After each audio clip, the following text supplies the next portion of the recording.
Mrs. Haro?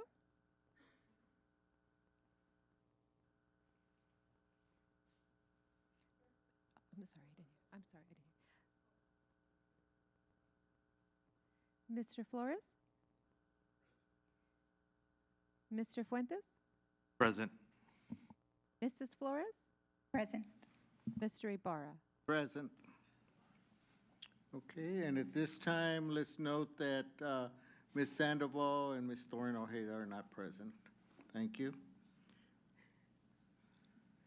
So at this time, let's go ahead and let's all stand, please, so we can renew the Pledge of Allegiance. And Bertha, can you lead us? Put your right hand over your heart. Ready, begin. I pledge allegiance to the flag of the United States of America and to the republic for which it stands, one nation, under God, indivisible, with liberty and justice for all.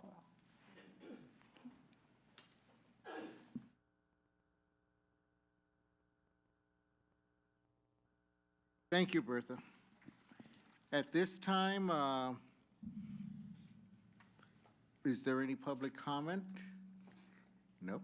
Okay, so we'll move on right into 3.0 special presentations. And I'd like to invite, first of all, our Superintendent, Dr. Miranda, if you want to say a few words. Absolutely. Good evening, Board President and board members. Just want to welcome Gary Rutherford here this evening. Welcome to our new Professional Development Center. And it's a little different. So, as the board's aware, we've worked with Gary for a couple of years now. It just seems like it's been a long time. And just enjoy the conversations with Gary as a former superintendent, and now he works with the board. So we've been fortunate enough to talk about this opportunity to bring the board together, not only to do the board self-evaluation, but also ask Gary to revisit some of the governance agreements and the handbook that the board approved last year. So just really appreciate the board taking this initiative to allow me and also the direction to allow me to work with Gary. And a lot of you know Gary. I mean, he has a phenomenal background, and won't go through his whole resume because he's done so many wonderful things. And so tonight, building our capacity as leaders. I also love that title, Gary. Thank you for that. Also, just mentioning that it's building our personal capacity to just working with Gary, also as a, what I would say as a mentor, and listening to him and just trying to grow personally and professionally. So with that, looking forward to a great workshop with all of you this evening, and I'll turn it over to our facilitator, Gary Rutherford.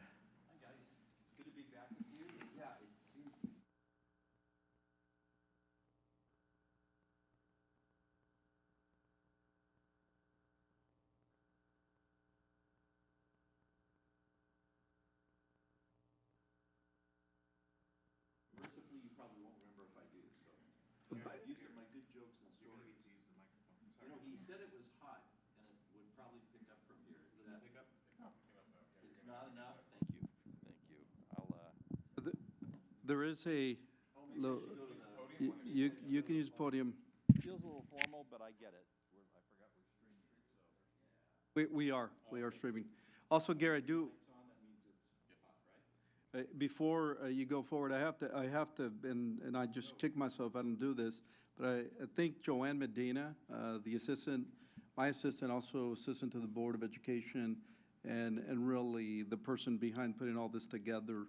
And Gary can attest to her professionalism and her brilliance that I'm still in her term from this morning, right? Dr. Miranda looked very good. Yeah, and that takes a lot of work, trust me.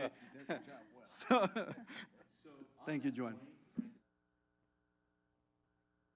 A lot of work with a lot of districts. I started this morning in St. Helena and Napa, so I was woke up in Napa and I'm here with you guys, so. But of all the districts I work with, I really don't work with a leadership team that puts as much thought and planning into a couple hours workshop with their board. I have superintendents call me and just say, Gary, come and do something with the board. You know, we need some governance work, what do you think? We usually have 2 or 3 Zoom meetings just to kind of say what's going on, what would be a good message, what might be something the board would enjoy. You know, let's bring a new flavor this time and try it out. And I'll send them some samples and they'll say, great, we love this part. Yeah, well, this part not so much. You know, we kind of work on it and get it right. So to their credit for being so deliberate in planning this, to your credit for making the time to do it every year. And I'm gonna start off, which is probably really poor facilitation, I'm gonna read to you. So this is kind of the holy grail, right? I can see, Brother's got her copy over there. Oh, before I go forward, are we all good with first names? Are we okay, great, great, me too. I feel like I know all you guys by now. So this is our section on governance handbooks. Most boards have some kind of annual retreat. A consultant is brought in, meetings are facilitated, discussions happen, issues are addressed, problems seem to be resolved. The only problem is after a couple of weeks, things almost always revert back to the way they were before. Why? Because most of the time, the agreements reached by the board are celebrated, but not usually recorded in a way that can be ingrained in the culture. Notes, minutes, or reports of the retreat without any way to codify specific agreements or actions have little impact. It's just a conversation. So retreats, if you're not careful, can create a false sense of accomplishment when everything is based on just leaving with a feeling of goodwill. Unfortunately, in a school board, the half-life of goodwill can be disappointingly short. So when action is agreed to, write it down. When the board and superintendent agree on something, there needs to be a mechanism to record that agreement that won't get lost in the fog of governance. The best way to do this is to develop a governance handbook, which you guys invested a lot of time last year to create, adopt, and move forward in. So credits to you. That can be designed for accessibility. It means it's readable, authentic, and plain spoken. Like, I know you all read it over once again in preparation for today, and I think you'll find as I read it over that it is. It's plain spoken, it's easy to interpret. You don't have to do a lot of guessing about what in the world you were talking about at the time. So perhaps the most valuable use of the governance handbook is to support new trustees. I know that's not the situation now, but it will be in your future, and having taken the time to codify your agreements, to write them down, to revisit them, to make sure they're current, is gonna help you when it is time to induct a new member. In fact, I would say even those who pull papers to run for the board. You know, have that governance handbook and start educating them about what a board member is, even if they don't end up coming to the dais. The more people we have in our community that understands the board's work, the better for everybody, because I don't have to tell you, most of the people who approach you have no idea what you do as a school board member. You know, they think they can come talk to you about the gum on the sidewalk at the school. That's about, you know, they're not quite sure what you do beyond that, so. You know, I know that when I was going to run for board, the superintendent at that time met with myself and the other 2 candidates to show them what the district was all about and to tell them what the job was of a board member, so that. Have any of you have a similar experience when you ran for, yeah? Case too when I ran, which I thought was very strange. Coming from a world of politics and government, I had never heard of that, and I thought it was very strange, but then realized that it was a great opportunity to get some insight, and it's probably something that's worth us exploring. I think you want to be somewhat cognizant and careful about how much you share with whom. Obviously, there's some things that, and folks run for all kinds of different reasons. I want to believe, and I do believe, that the vast majority of folks who run for public office are for good reasons. There are those who have their own other reasons, and so I think we have to be careful because associating ourselves with certain folks, but really, if it's open to everybody, I think that's what it's about. It needs to be fair, equitable, not getting involved in the politics, but that would be an interesting conversation to have to see what information, and certainly I think something as simple as providing them with a copy of the governance handbook is a simple and good policy that anybody that qualifies for the ballot, that actually goes through the process and qualifies, and maybe a brief meeting with the superintendent about, here you go, here's some basics. There are many ways to do that. It can be individual.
I'll keep it a little closer. I'm afraid I'm going to hit it, so I kind of back off from it. I get a little gestury once in a while. The CSBA evaluation.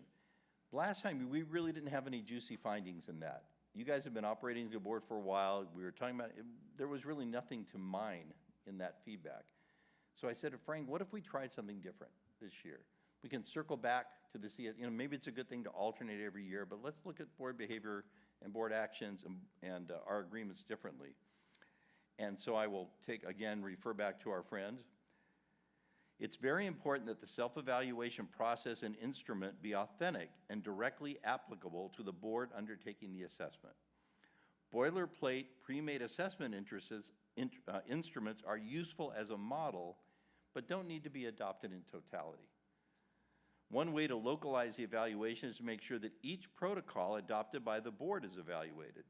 Protocols will remain visible if they are evaluated. And perhaps the most valuable of all is the discussion of gaps in the protocols between what we say we believe and our actions.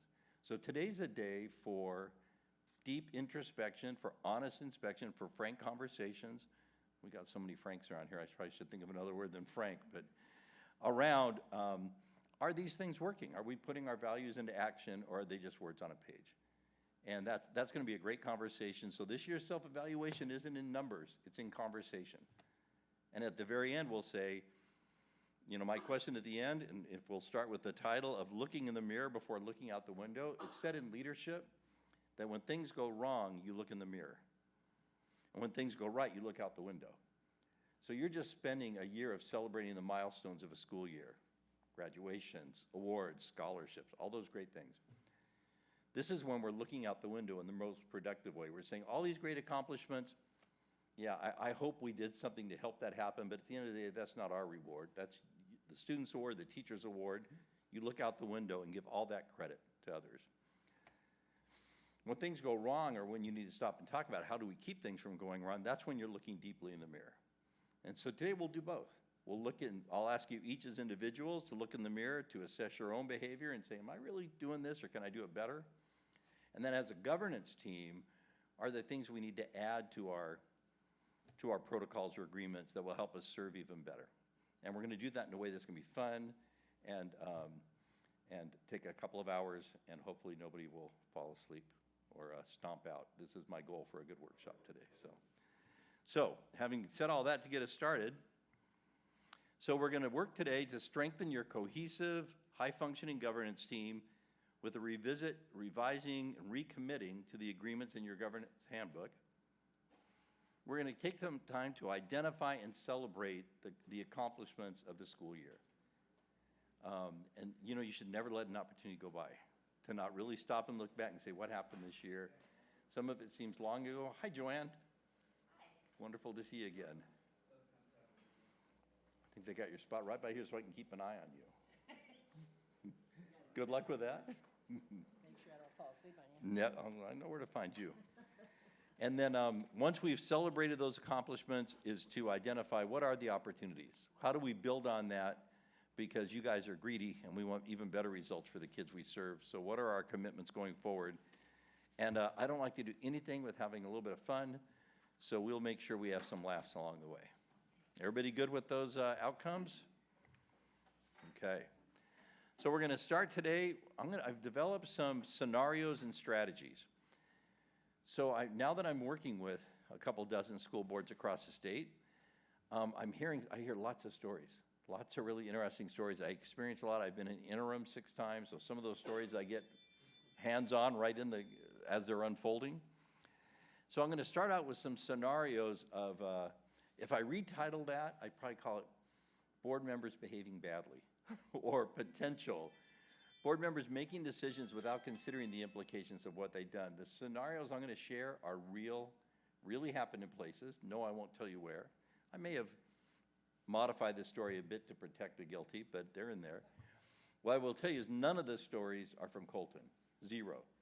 And the reason I shared that is I was doing this workshop in another district. I gave one of my scenarios, and right away they all started laughing and pointing at a board member. The story I picked had happened in their district, exactly the way I was describing it, and I'll tell you which one when we get to it, Had nothing to do with my example. My example was from somewhere else. They just all figured out, okay, Gary must have found out about us, and this is his way of getting to the issue. So before that happens, I'm telling you, none of this is about Colton, although you might recognize yourself in the story. It could happen. So once we go through those scenarios, that's kind of our icebreaker to get the conversation started. Then we're going to go to the work. And that is, we're going to go to the fidelity of the agreements. You had, Joanne sent you some homework, which we can actually, if you haven't had a chance to do it, there's a way to do it live today. We're going to start, and we'll just do a loop. And I'll ask you, come up with something that might be a strength you think the board's doing really well. Here's something you have a question about. I'm not sure why we made this agreement. Is this really going to work for us? And another one might be, you know what, we're not doing this, or I'm not doing it. Let's talk about that. And we'll just do, each person can do one, and we'll just loop around. You can pass until we run out. That'll be the majority of our work, is just kind of revisiting that handbook. We'll then wind up our day with kind of brainstorming the accomplishments of a school year, what you're proudest of, and going forward, what you want to do to build on that for next year. So we're going to start our scenarios and a strategy. Again, with the caveat, these are not Colton scenarios. Here's number one. Negotiations are heating up. Employees are speaking at board meetings. Emails to trustees are fast and furious. People are angry. And right now, settlement seems very far away.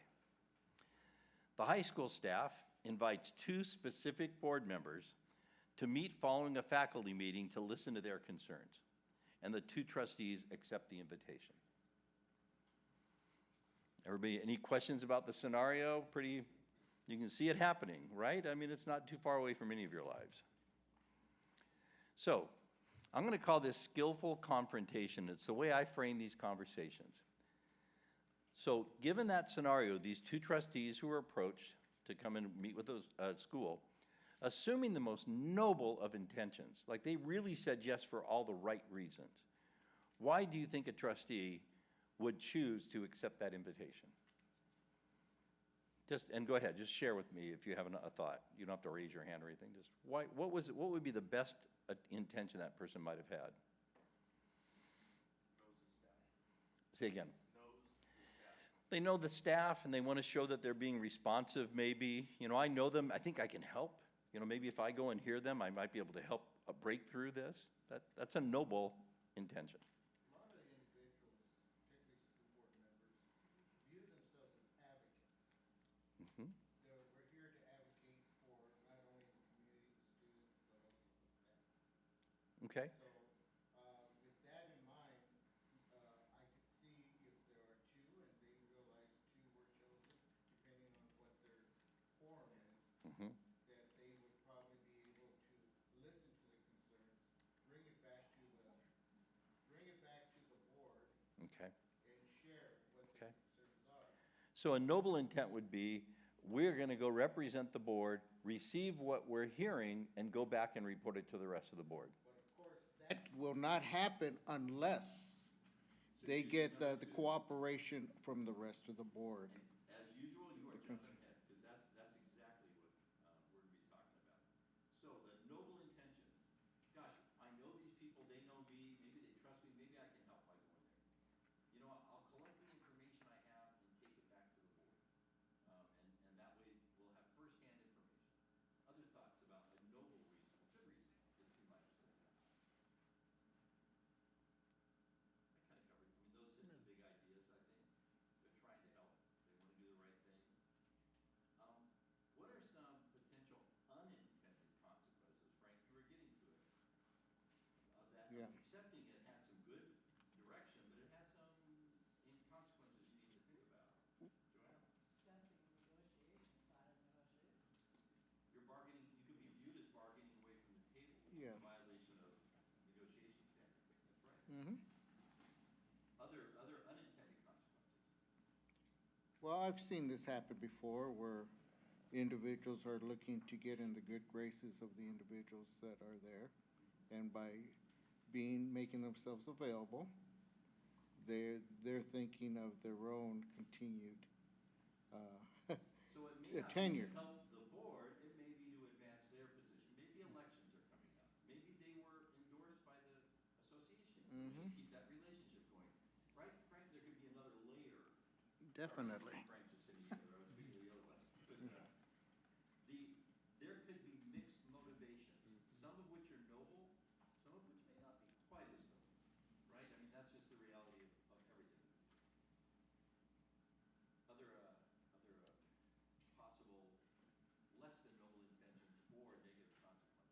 Well, a lot of people too want to bring in politics and see this as a political issue where, You could walk in that room and it suddenly isn't about negotiations, but it's about a whole list of things that, you know, that, like, as you say, are political in nature. And suddenly you're Yeah. in the room, not just receiving, but you're being asked to engage. and one of the things that, you know, we try to do here is not make anything political. We try to make it for the students. Yes. Dan, I think you were trying to. Yeah, it's, in this scenario, you know, it could easily isolate the other board members that are not involved or participating. So the perception that, hey, wait a minute, we're board members as well, our vote counts just as much as anybody else. Why is it that we're left out while these others are given access to information or a conversation? So, and I think also it could potentially undermine the work that staff's doing. If it's a perception that you're going around staff, around the superintendent, behind the negotiating team and making decisions outside of staff, can really demoralize and undermine the work that staff has done.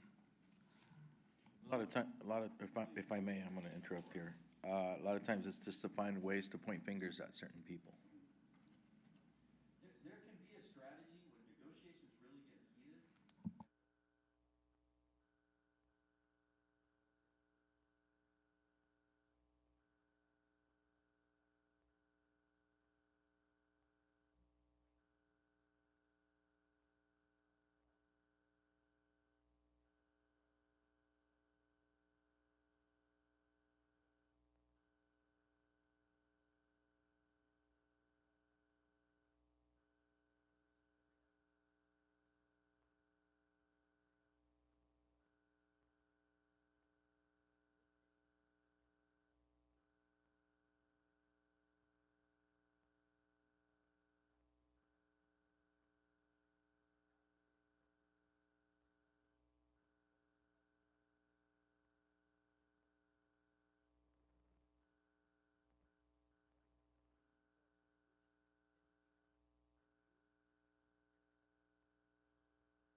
So assuming the most noble of intentions, because you can see them, what do you think that trustee in visiting the school was attempting to do in the most noble of ways? Wanted to solve a problem. He wanted to show these parents, we care. You know, it happened that it was in his trustee area. He wants to be responsive.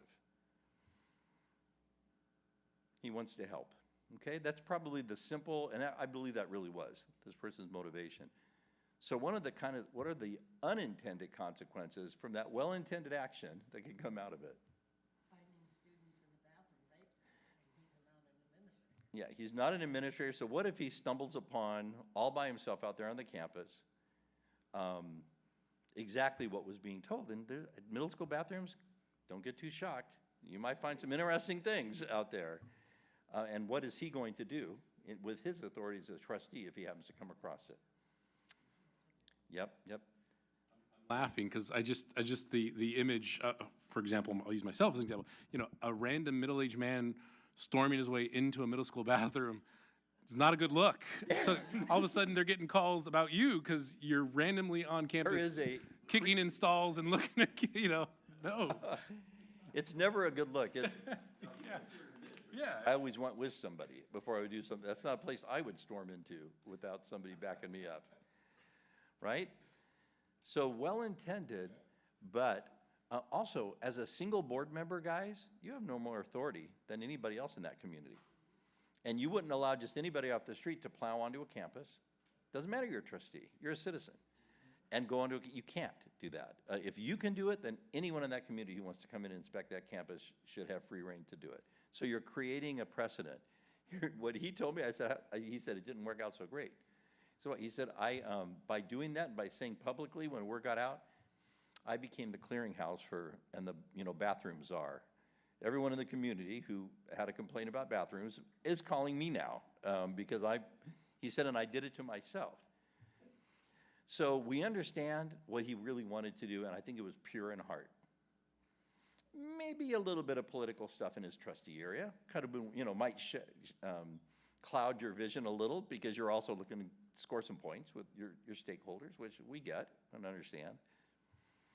Could end up, as Joanne said, being very embarrassing because if he does find what he's doing, he has no power or authority to fix it. Yeah, or know what to do.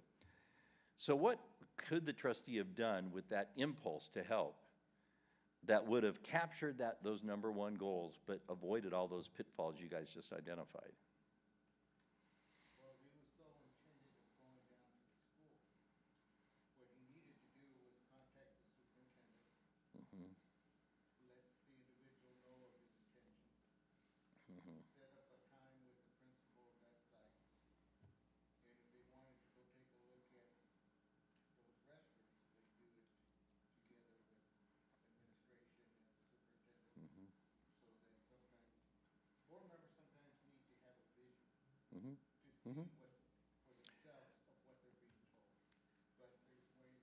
Right.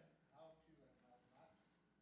And in this case, by not following through whatever the protocol was and making contact with the superintendent, number one, then, that creates those issues that concern.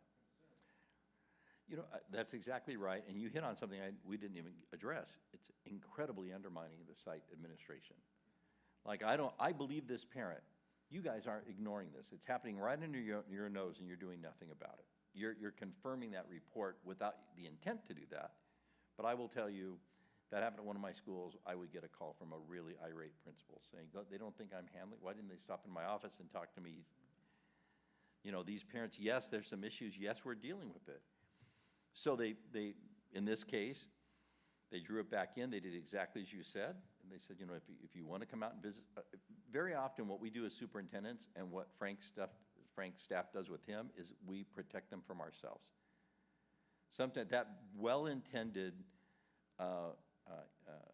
effort can be redirected to a way that will make you look good and will maybe help solve the problem, as opposed to once people hear it and they go, yeah, I guess that's right. Me going and storming into the bathroom, probably not the best idea in the world, and thank you for talking me off that ledge. So Frank, board member Frank, that conversation where you call to make an appointment with the superintendent to go visit, you may end up not visiting afterwards and deciding there's a better way to do it or another way to do it. But let's get some data from the school. How many incidents have you had? What is happening to students when they're being caught? In this district's case, when they did look into it, there was a problem to solve. They assigned hours of, I'll call it security, but it's like a proctor supervision, yard supervision. They had a wing that was largely uncovered, and they didn't have enough staff to spread it. So they ended up giving them a couple more hours of allocation for supervision time. That was a solution they came up with, which problem was identified, problem was confirmed. The board has the resources to help make a solution. They said, this is a priority, here's a way to address it. So it got to the right place, but it was awkwardly accomplished, and they could have saved themselves some angst. And if that board member were here, he would testify and say, yeah, won't do that again. If I can, because and this is an interesting scenario, because I think, again, it plays into a sentiment that particularly new board members, but I'd say all board members, feel when they become a board member. And that's this idea that we have to know everything that's going on at every aspect of the district. I can't tell you how many times parents have come up to me and said, did you know, and then proceed to tell me some minute detail. You know, the menu at my kid's school changed, and they're now doing tacos on Wednesday instead of Tuesday. Who approved that? Did you know that? Well, first of all, of course I didn't know that. Second of all, what's the issue? We'll get to the bottom of it. But I think there's an inadequacy that I think we automatically feel like, oh my gosh, we should have known that. We have to know what's going on. It is impossible. It's impossible for the superintendent or any administrator to know every detail of every day that's going on across our campuses and the schools. And I think we have to learn to let go of that expectation that we're supposed to know everything and recognize what we do know and what we are supposed to know, which is, you know, I know the budget. I know our policies. I know our initiatives. I know the big picture things that we are driving. And the things that we don't know, we can find out. We'll get you to the right person. But I've been in that situation, I think we all have, where somebody has approached us, you know, beeline right at us, look us right in the eye and say, you should know this. And it's like, well, no, actually. There's no way to know everything in an organization this large with so much going on. If I can just put some context to this, well, just a context a little bit here. We have almost 2,300 employees. We serve over 20,000 students, K-12, adult, preschool. Double that with parents. That's over 40,000 folks. And that's a lot of folks. That's pretty big. That's a big organization. It's not one superintendency school, right? Or a couple where you absolutely know everything there. This is a large,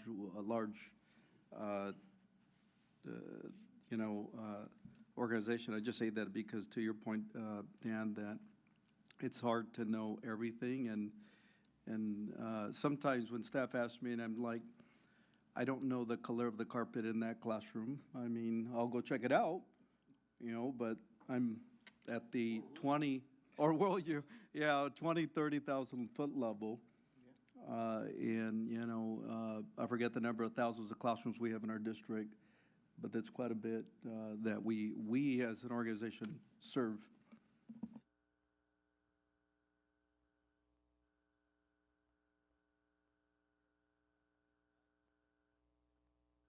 Yeah, then who is guiding the district? Believe me, you don't want him to know that. And I don't want you guys to know it as a board. It's in the operational piece, it's not important, but you're right, it matters. So you don't want to tell that person, yeah, sorry, not my problem, click. That's not a good look either. What are the magic words when anyone approaches you with a complaint? Have you talked to the principal about this? Person who's concerned about the bathrooms, have you made an appointment with Dr. So-and-so at the school? He needs to know about this. I want to make sure if you've, most often, they'll say, no, I haven't. We're afraid to because we're afraid of retaliation, and I've heard that he won't do anything about it. Right? You've heard the same thing. Well, how about this? Let me talk to the superintendent. Maybe someone from staff will join you for that meeting. Not the superintendent, but maybe there's, the person in charge of security or whatever, or maybe you'll put in a call to the principal and say, would you call Mr. and Mrs. So-and-so? They're really concerned about the bathrooms. Maybe you can bring them in your office, learn a little bit more about it, talk to them about the things you're doing to control this. Whenever you're at a loss, the right answer is always, always, to send them back to the right party. If you can, and if you can't think who the right party is, then you send them to your superintendent, and he'll find the right party to address their concerns. Scenario 3, a district committee's been formed to develop guidelines for the review of controversial materials in school libraries. It's a hot topic in the community for many families. Without prior notice, a board member arrives at one of these meetings with a guest, saying she wanted her pastor to see how the district was taking steps to respond to the concerns. Okay? So, everybody understand the scenario. So there's a meeting going on with people around a table, planning. What are our guidelines? How do we, when a challenge comes in or a text is challenged, how are we going to handle that as a district? In walks a board member with her pastor to just observe what's going on in the meeting. So assuming the most noble of intentions, why did she choose that action?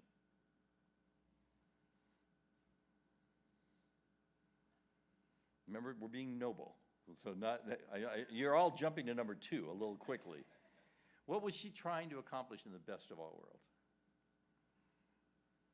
She may be trying to show the pastor that how the district deals with issues like this.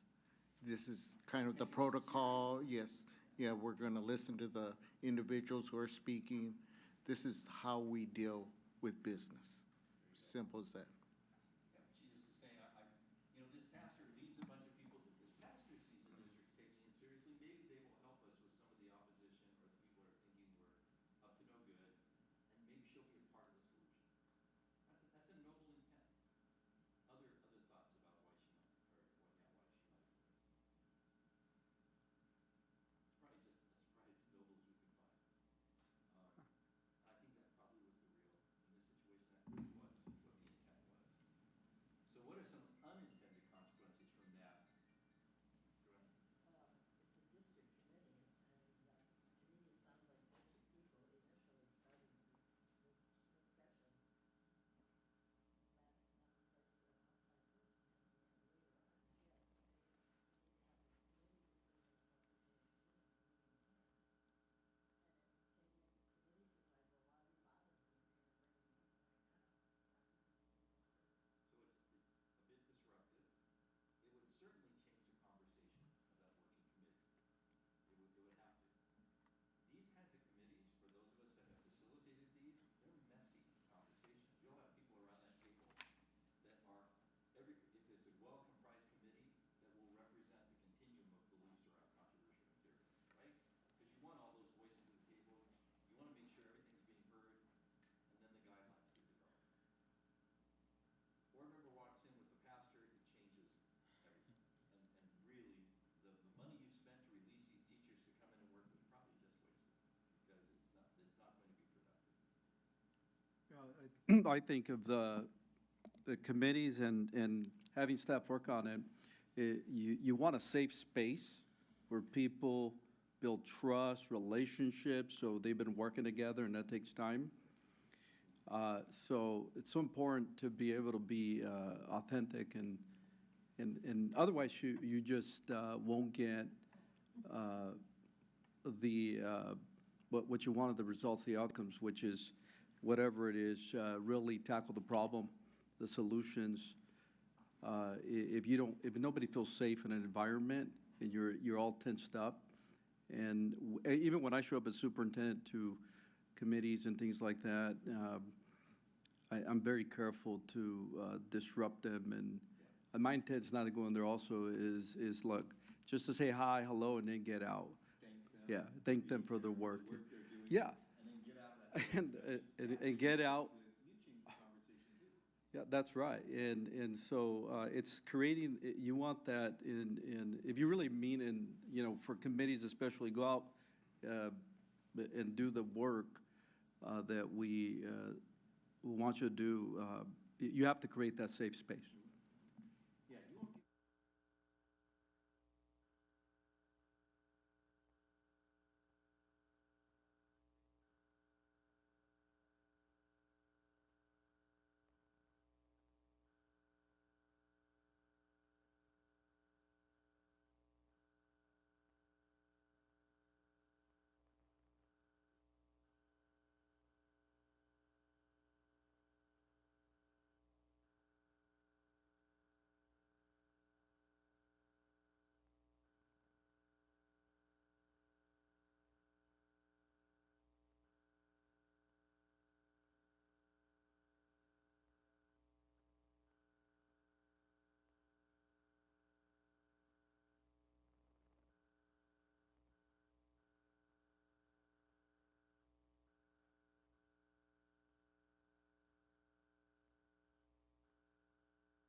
Gary, one of the things that we've done, sorry, Dan, or sorry, is on our community cabinet, is talk about some of these potential controversial items.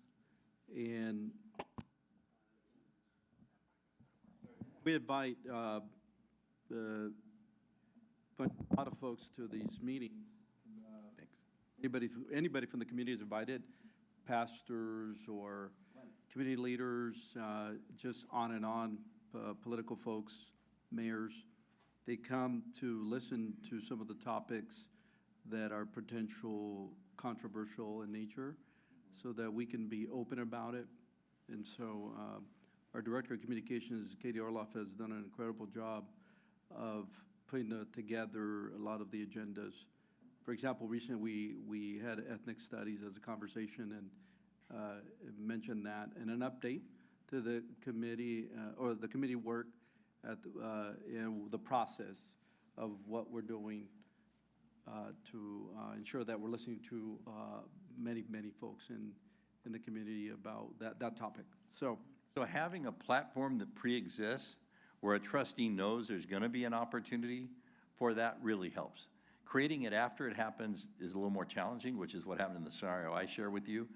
But if you know we've got this group, we've got this committee, we've got this opportunity, I've got this person in the community who wants to see firsthand what's going on, that's the opportunity they come to, and you talk with the person organizing that to make sure that forum gets to their concerns. We got a couple more.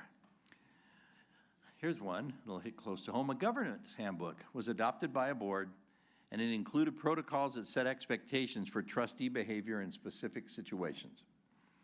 One board member routinely violates the agreements, explaining that he forgot or he didn't feel the protocol was important or necessary. Board members outside of board meetings reach out to the superintendent directly and demand that something be done to bring that trustee into line. In this case, I'm not talking about the board members acting badly. I'm not talking about the trustee who's breaking the norms in this agreement. I want to talk about the board members demanding that the superintendent intervene, because that's also a part of this scenario. So assuming the most noble of intentions, why would the trustees expect or ask the superintendent to intervene in this scenario? Because he's the one that solves all our problems. It's not his problem. He's Mr. Fix-It, right? He's gonna, yeah. And I kind of don't want to. It's kind of... And it's not his problem, we're the bosses, and so if we have a problem with board members, you need to take care of it, not expect. Make sure your mic's picking that up, because that was good. So at the end of the day, it's a trustee, your board agreements are your governance team agreements. Frank's absolutely a part of that. And some you may want to come in, Frank, and say, how do I do this?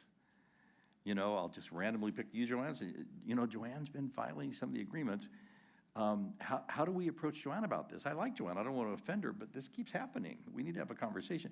Frank may assist with that, that's appropriate. But the notion that he is going to intervene, that is a little out of role for your governance team, as Joanne suggests. It's hard conversations, but those are the conversations that need to happen if things are really going to get better. So some of the potential unintended consequences is Frank gets sideways from a board member, and he's carrying your message. I mean, he's carrying the board's message. But if people, I often knew as a principal and certainly as a superintendent, the number of times people would come in my office and say, do you know what they're doing over there? And you need to do something about that. And I said, well, I don't know that's happening. I haven't seen that. I don't have any way of knowing that would happen except for you just told me. So may I tell the person that no, you can't tell them. I said, like, go fix it, but don't tell them I came forward with the complaint, right? You got principals, it happens every day. I'm not the only one that hates Mrs. Smith. All the parents hate Mrs. Smith, and I'm the only one brave enough to come talk to you, right? And so that the notion of working with you to say, no, there's a way to skillfully confront. And I would suggest the conversation we're having today around those steps are the way to do it. Joanne, I'm picking on you, but I use you as an example, so I'm going to keep using you. If Joanne's violating a norm, then why would she do that? Oh, because she's trying to help. I mean, look for the most positive. That's where you start. Joanne, I know that the reason you went down there to check out that bathroom was because you really want to help and you want to let people know you're responsive and this board cares. But it created some issues, and let's talk about that. So if you start with that positive intent when you're having conversations with each other, that, number one, it's true. It's true until it's not. I guess if someone's just blindly not doing the right thing. And number two, it allows you to go to that next stage of these are the problems it created, and that person will be a little more open to it because you started by saying, I know you're trying to do something good here. So that's a little bit of a tool for you guys. Hopefully you won't have to exercise it that much, but I will just about assure you that every one of you will violate a norm or agreement at some point for all the right reasons, and someone should talk to you about that. You talk to you about it early before it gets to be a big problem. So this one I just put in here to see how bold and brave we are. Is there a scenario or a situation here that would, with this board or another board, I can see the beads of sweat on Frank's forehead from here, that would, where a board member has gotten out of role, or you have your own example, and work through the confrontation skills. Is there a time you can look back on as a trustee and say, you know what, that probably wasn't a great idea. How could I have done that differently? I love that. Thank you. I did. And I won't mention names or anything, but I think I messed up. And I know I messed up when I called the superintendent and I told him what I had done. Confession. It was a year ago from today. So I did mess up. And I knew I had messed up after I had spoken to that person, and I called the superintendent. I even called the school principal of that school because I needed to make sure that the person that was talking to me was telling me the truth. And when I spoke to the school principal, I figured out, okay, something's not right here. And I knew I had messed up without notifying the superintendent and notifying the school principal I was going to go speak to that person. And so I remember that. I won't forget it. It's a good example. You know, a lot of times we need to be communicative. And for some reason, I don't know why, my brain was just go directly talk to that person. And I did. And I went there. I messed up. I remembered as soon as I was done talking to that person, I knew I had just messed up. And I quickly got on the phone, talked to the school principal, talked to the superintendent. And I even told the superintendent, Dr. Miranda, I said, Dr. Miranda, I messed up right now because I knew I had done that. Yeah. That's exactly the right example. And that's why these kinds of conversations are important, because none of these people walked into these scenarios I gave you with any intention. I had a superintendent or a board member. She was new to the board, retired teacher, and we ran Saturday attendance recovery programs. A lot of you guys may do it as well. And so kids come in. So there might be 20 kids on a campus on a Saturday, let's say, at one of the schools, maybe more. Well, they would lock the front glass doors because there's not principals and supervision. It's, you know, they're pretty much kids in a classroom, and have a cell number on the door so that if a parent came and needed to pick a child up early or something, they can call the number and someone would come open the door and let them in. And the board member went, didn't read the sign, saw the door was locked. She said, I can hear kids. I know they're on campus. So she went around to the brick wall where the trash enclosure was, and she scaled the fence. Picture Bertha climbing the wall onto the campus, landing on the ground, made her way to the classroom, and scared everybody to death. Is that me? I apologize. Oh, it's an alarm.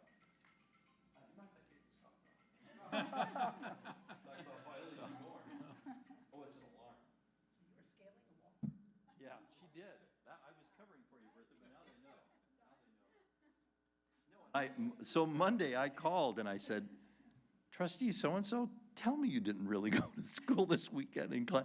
Yes, I couldn't get in and I wanted to. I said, no. I don't call 911, but don't climb a wall onto a campus ever. Number one, you're going to break your neck. Number two, someone's going to see you and call the police and say there's some crazy woman climbing the wall going on where children are in the fence. She got it. But it was well-intended. She wasn't setting out there to do anything or surprise anybody. She wanted to show up and say, hey, hi, guys, what's going on? And at any rate, so it can happen for the best of reasons. And so I'll bet you were, if I look, I'm going to assume the positive intent was, I'm going to engage with this person. He's got a problem. He's mad. I don't want to bug Frank. I'll figure out and I can help him. And then right in the middle of it, your inner voice says, what do you think? realized that as, you know, I don't know what I was thinking that morning, and got the call from this person, and I said, oh, okay, I'll head out there. I'm in the area, and just wasn't thinking straight. Usually I don't do that. I always try to communicate it to the superintendent or whoever, you know, so they know, hey, I'm on campus, or I'm doing this, or I'm doing that. When I went there, and as soon as I'm done, I'm like, I just messed up, and I realized that. Yep, yep. So, big ideas to kind of close out this section, and we'll take a little break. So 3 big ideas, and this works with your board, it also works with staff. Take action. When those things happen, the innocuous often makes way for the horrific.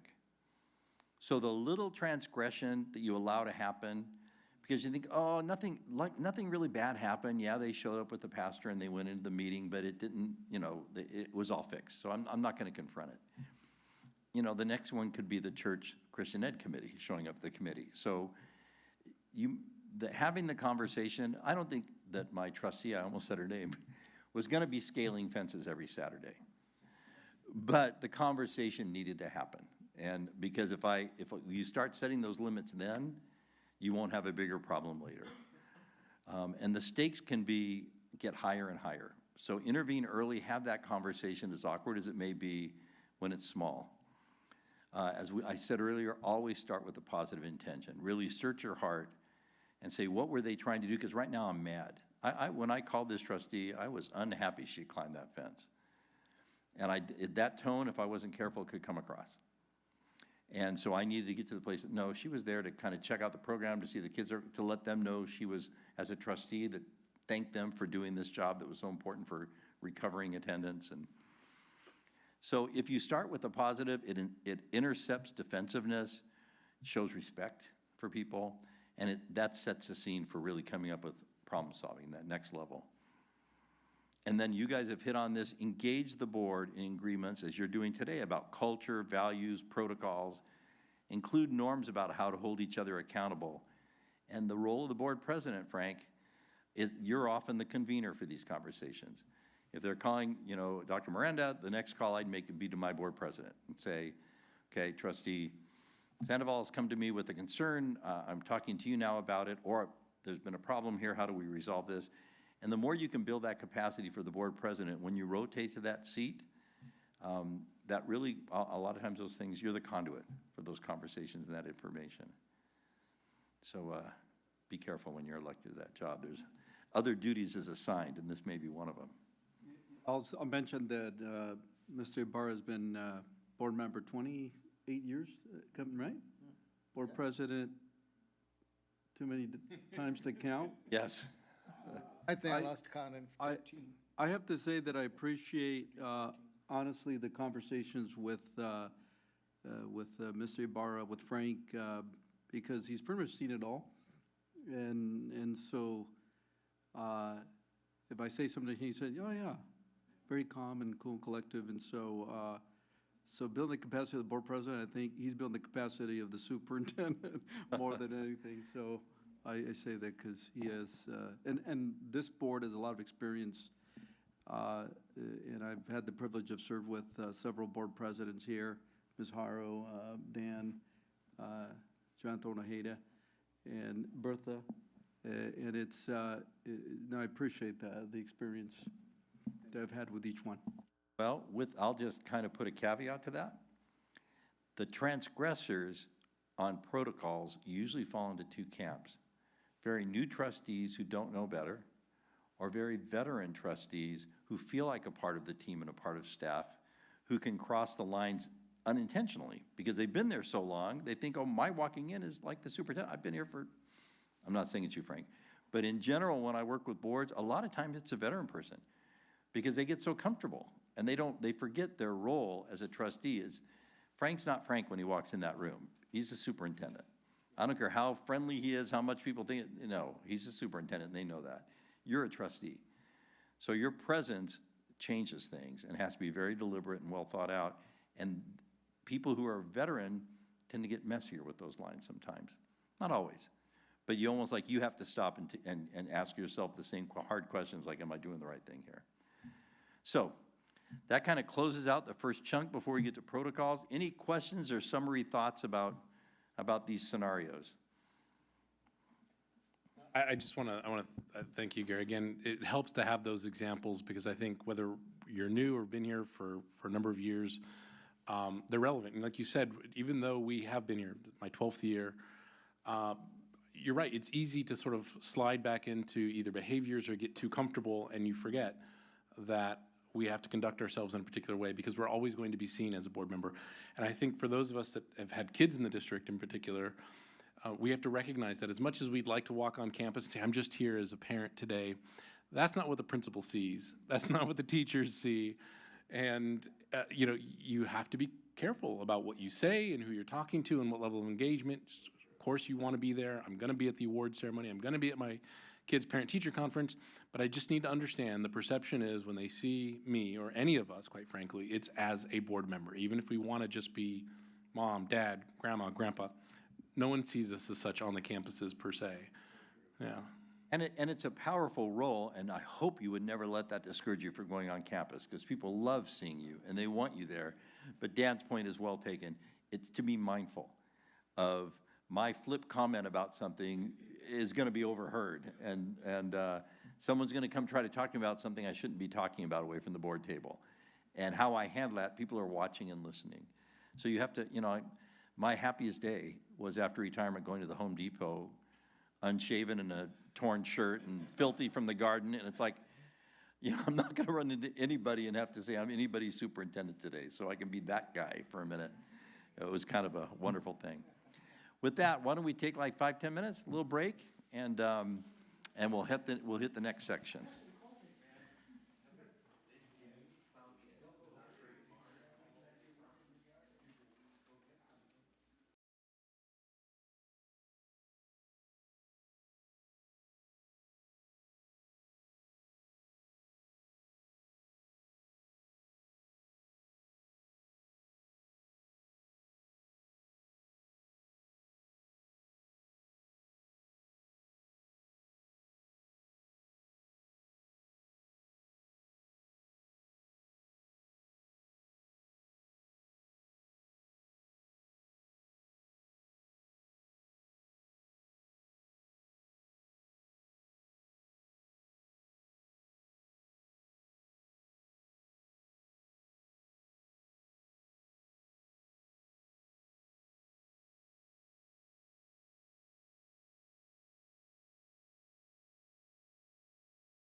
There we go. Well, this brings us to the second chunk of our workshop. Thank you for participating in those scenarios. It sets the mindset for what we're going to do now, because as you start getting into some of these agreements, you're going to see where those behaviors are addressed and maybe see some places there aren't. So what I'm going to suggest for the structuring device for this conversation, well, first, you guys have adopted your protocols, got the governance core up there, and this is what they say are the 4 reasons why a board should have protocols and why they're important. This discussion, adopting the protocols, having the discussion around it is a really popular part. Otherwise, you could just download it, put it on your website and say, we've all got our protocols.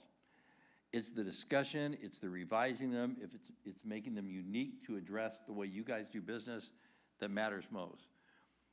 If we really do our protocols and we know what they are, then it helps us intercept problems before they occur. And those difficult conversations I talked about having are minimized and intercepted early, because trustees get that tweak of, oops, I'm about to step into something here, I better consider it before I go forward because we have an agreement here.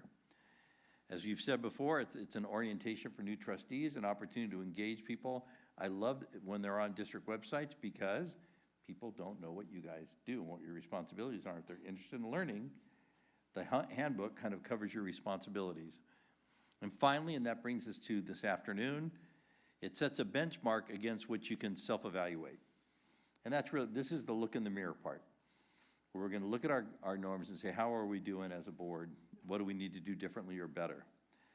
So the structure for that is, it's called a keep, kill, tune up, start. If you've never done it, it's a way of looking at organization.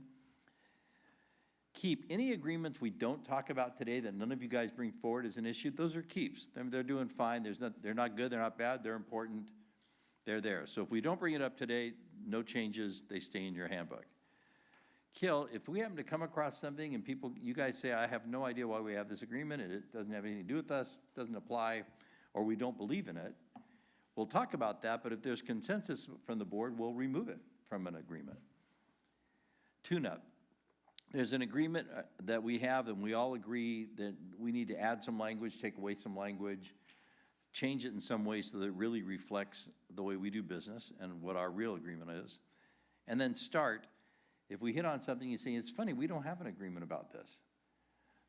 Maybe we need to add one.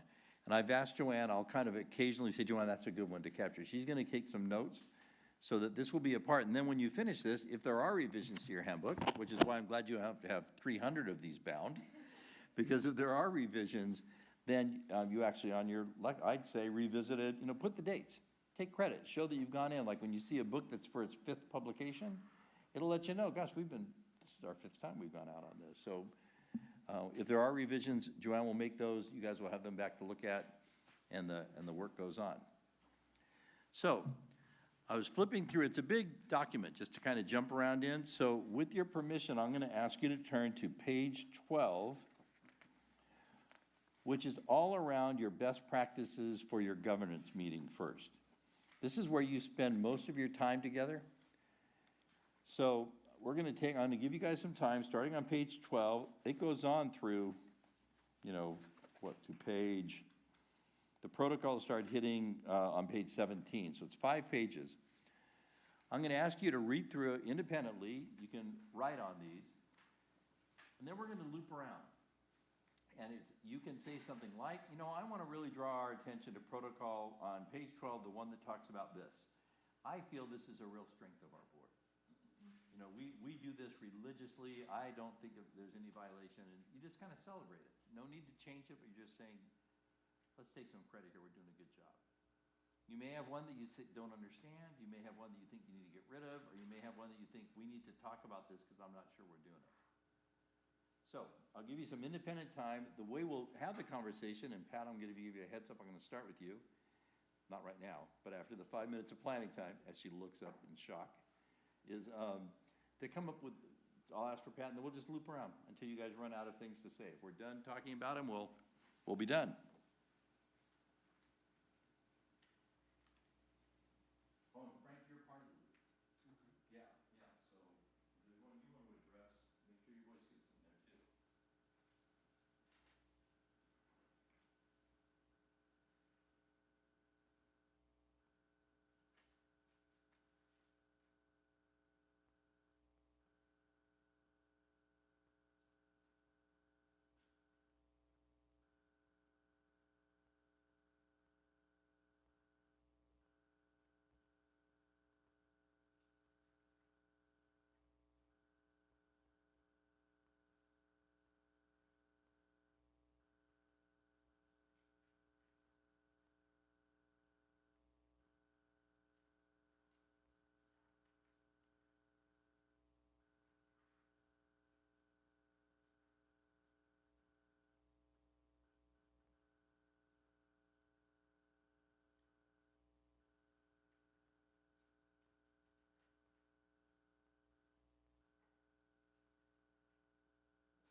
Okay, the one that I picked for first was on page 14, and it's about maintaining confidentiality of many of the items that we discussed. In this case, it's closed session. I think all of us adhere to that, and I think it's an important one because so much of what we deal with is confidential. Everybody agree that that's one that you feel pretty confident your trustees? Guys, that's huge, honestly. Part of what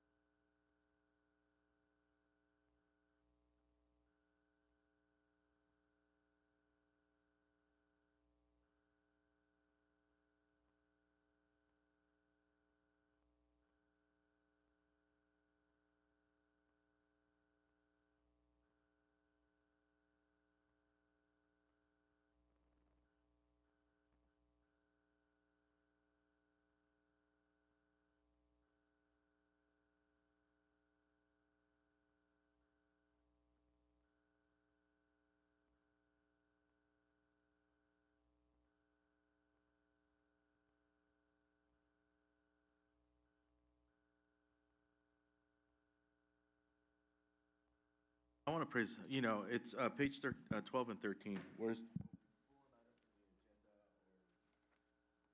request for information on a non-agenda item, usually, or their request information on an agenda item before the meeting. We usually do that pretty well, and we usually get the email that says, item 6.75,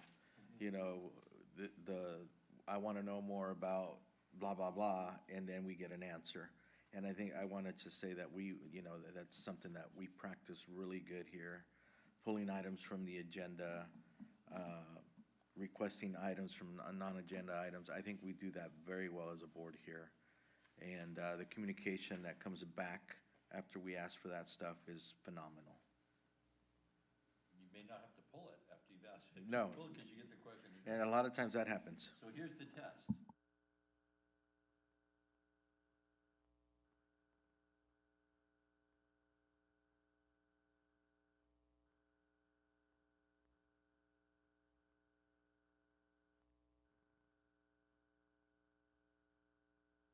We adhere to that as a board. It should be that, first of all, so that the board meeting isn't that long either, make it a shorter meeting, but I think we need to practice trying to get information prior to having to pull it right there and then. Because that way we're informed, it gives our staff a little bit of time, the staff time to research and get the answer that we're looking for from the questions that we're asking for. And it's understandable that sometimes, we have a busy life too. We have other things we do away from being board members, and we tend to forget, oh man, I forgot. And there's always ways of bringing that to the attention. Say, I apologize. I understand that I'm trying to pull this. I think there's an example in here that says a good example in here. So, but I think it's always great to be able to, and what I like also is Frank always gives us a call. Frank will call us and say, hey, there's these things on the agenda today. Want to let you guys know about it. And having that information prior to the meeting is always great. And that way, it doesn't take time from the board meeting. We have the answer, or we can elaborate a little more during the meeting, or, come to a consensus on an item that has been brought forward. So I think it's always a good practice, and I think we do well. I think we do very well at that. And like I said, it's an occasion here and there that we pull something, but I think we do very well with that. I would agree with that. Yeah, go ahead. I'm sorry. I would agree with that. We get the agenda with plenty of time, and our homework is to review the agenda items. And I always, as I'm going through it, I have questions. Questions are always responded in really good time. And a lot of times I think, oh, okay, so I will not pull this item. My questions were answered, and we can proceed. And I really appreciate, I picked the same one that you did because I appreciate the phone calls before the meetings. I appreciate the heads up, so there's no surprises. So, And, we have, excuse me, we added that a long time ago so that staff wouldn't feel like at a board meeting it was a gotcha moment that we're putting them on the spot. Are they going to have the answer for us? It was that, and we didn't want that to be the intention. The only time that we do deviate from that, I think, and it's because in the conversation about the particular item, it may bring up another question that we didn't, that wasn't answered or that came up during the conversation. So that, I think that's the only exception to that. But we always get an email. We get our board agendas live on Monday, and our meetings are on Thursday, so we have plenty of time to look over the agenda and ask any questions. And I know I always want to read those questions when they're answered, because other board members may have different questions that I do, or the same questions. So, yeah, I think it's good. Calls from Frank, and he'll bring up certain items.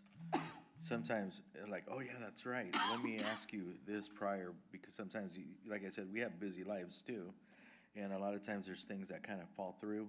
But when we get that phone call to kind of reiterate what's going on, the important things, and it to me is just a phenomenal way of communication. Well, and I think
The only thing I'm going to add there is that,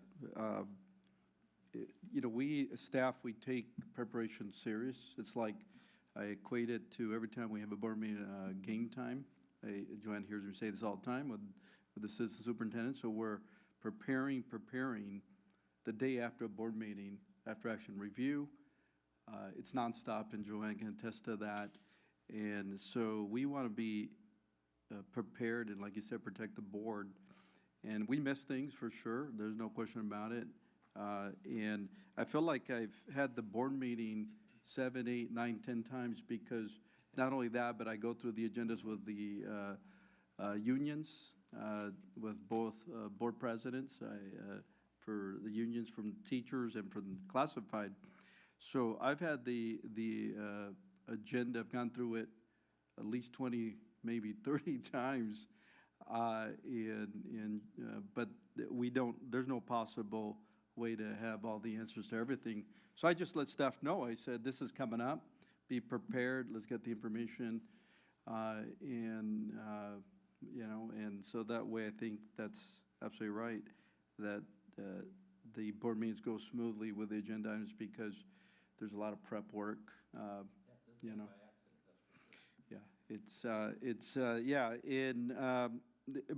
but that's our job, and we do, staff take it very serious in trying to get the information for all of you, the board, to ensure that you have all the information. In the times that we don't have it, we're on it to get it, and honestly, we go back and reflect, well, what happened here? So it's, we can always get better.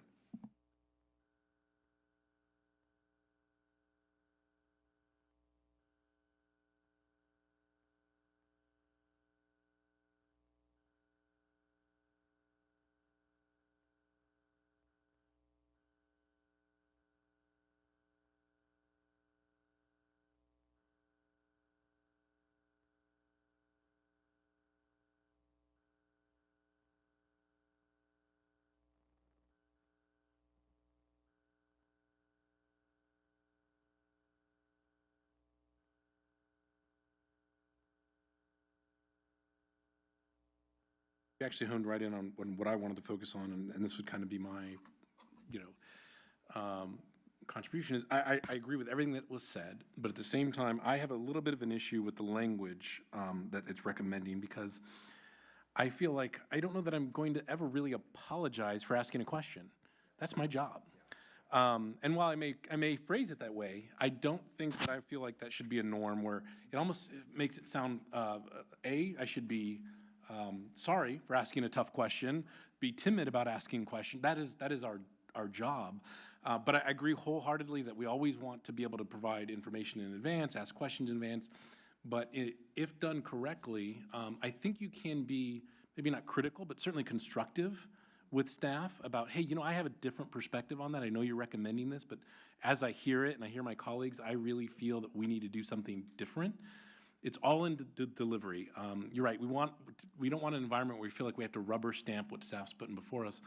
And sometimes in real time, if you have trust amongst staff, administration, and the board, you can do a little bit of the sausage making in public if it's done right. And I'll just give a real brief example. It's an old one, so I feel like I can share it. This goes way back when we used to have the issue of unpaid meals and wrestling with that. And something came up in that conversation, because we would, you know, literally have $100,000 in debt owed for students who weren't paying for their lunches.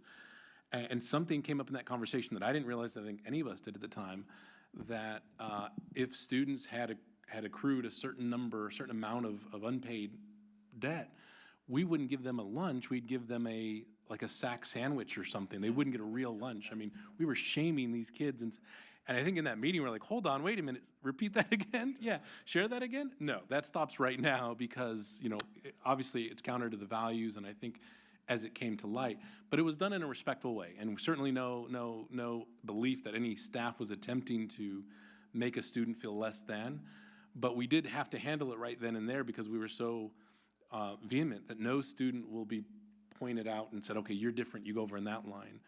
So I would like to remove at least the language around apologizing for asking a question. Agree with everything else. I just think that we also have to respect that they're in the process. We are going to be constructive, and there may be some differences of opinion, but as long as we handle that the right way. I'm sorry, I'm on page 13. Yeah, where it's Possible language. yeah. I want to apologize to staff because I didn't. Yeah. There's board consensus, and I understand what Dan's saying, instead of approaching it from apologetics, like you're violating the rule, is to say, something just occurred. Yeah. Exactly. Yeah. That, so, you know, it really Other than apologizing, but a different way. it's about Yeah. Yeah. Exactly. Tone, delivery. Yep. And frankly, frankly, it's about frequency. Yeah. True too. Right? If you're doing those 2 or 3 times a meeting, every meeting, then you kind of go. Yeah, if the intent becomes clear that you are trying to play gotcha or you're trying to put somebody on the spot, that's when you're right, absolutely. It's all in the you're tone outside. also, the I way, feel like we need to talk about this more. Yeah, it's all yeah, the way you present yourself to it too. yeah, You're like, hey, you know something? Yeah, I'm just kidding. yeah. And it's, what's great, I think, is and Pat, you alluded to this, sometimes you'll hear something that, you know, board member, the discussion, I didn't think about it that way. And you can have a genuine change of heart or change of mind just from hearing the constructive feedback.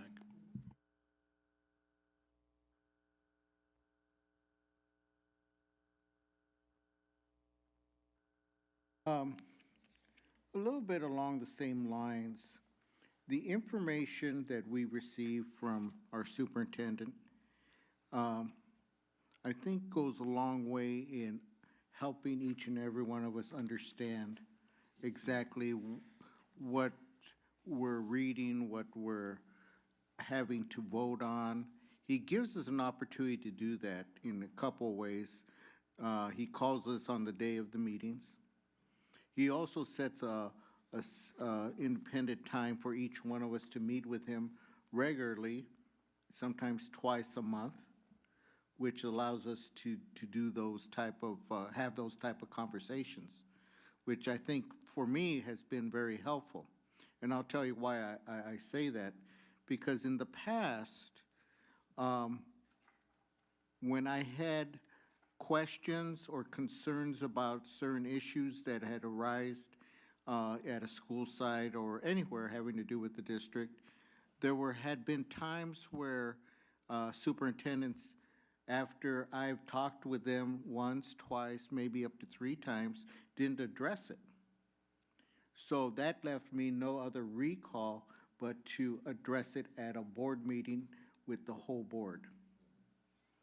And, you know, though it's something I won't apologize for, but it's something that I think that required me to do that, because if not, I would not have gotten the answer that I was searching for. And so what I'm saying is basically that because of how Dr. Miranda operates this particular section of information, communicates with the board, you know, it has eliminated most of those opportunities for us not getting the information we need so that we can make a conscientious decision, vote, et cetera. And Right in the middle of page 13, that's exactly on your point. It sounds like the staff is following through. The superintendent will make every effort to respond to all inquiries within, in a timely manner. And- It sounds like that's working well. And, you know, you mentioned earlier, you know, I know the superintendent's really busy, and I know there's 7 of us, and that's just 7 of us. I mean, you know, he's responsible for a whole lot more than 7. And, you know, by allowing us or giving us the opportunity to meet with him and discuss with him and pretty much have an open door policy to call him anytime, you know, he's opened the door for us to be able to either remind him or to get those answers that he needs to search out for, because I know that, once again, just as a school board member does not know everything going on in the district, the superintendent, as we talked earlier about, doesn't know everything either, and we need to give him that opportunity to search out some information so he could answer some of the questions that we have. So I just want to say that that's working really, really well. Excellent, thank you. Frank Miranda, you have a bring up. Well, I mean, it's been said already. I think the conversations way ahead of time before the agenda gets built. I mean, and my job is the board, to work with the board, and I know it's a lot, and just ensuring that I make every effort to not only respond, you know, like we're focused on number 3 on page 13, but also continually call you, text you, even on the weekends, and sometimes I feel, honestly, I feel terrible about it, but when I'm second-guessing myself there as I'm driving home sometimes and calling you, I do it anyways, because I know I'd rather communicate.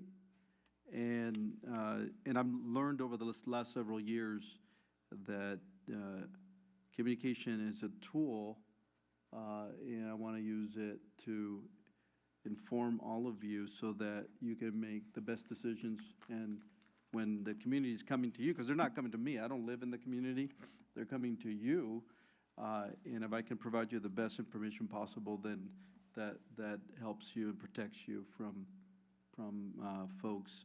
So it's, I honestly enjoy it. I enjoy our conversations.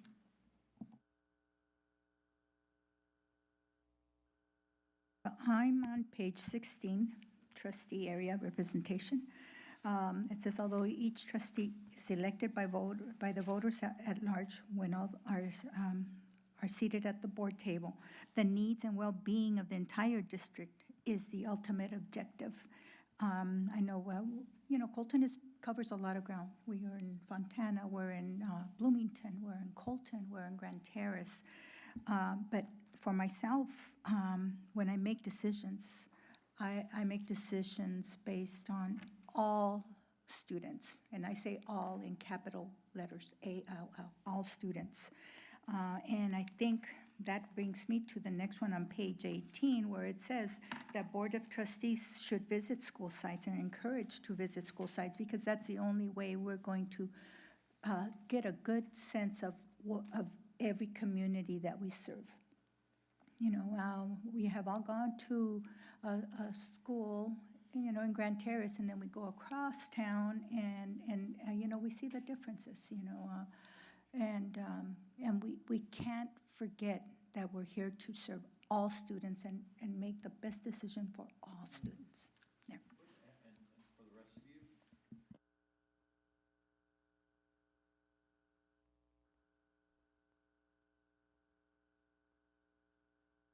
Transition to that in the last 10 years, and did what you've been doing all along. The concern of a lot of us from going to at large to that is the problem would be people would come up with a constituent or a provincial point of view. Does this board ever struggle with, like, how do you get the voice from your trustee area in, because you're there to represent their interests, but yet not advocate for yours or compete for resources among those? Has it ever been a problem? We go to the supermarket, and we encounter a lot of our constituents there, the bank, and, just at the park, at games. So, yeah. How does it play out as a board, though? Let's say your trustee area has you're going to get something happening happens at your school's getting modernized and yours isn't. And does that ever come up, and how do you deal with those issues?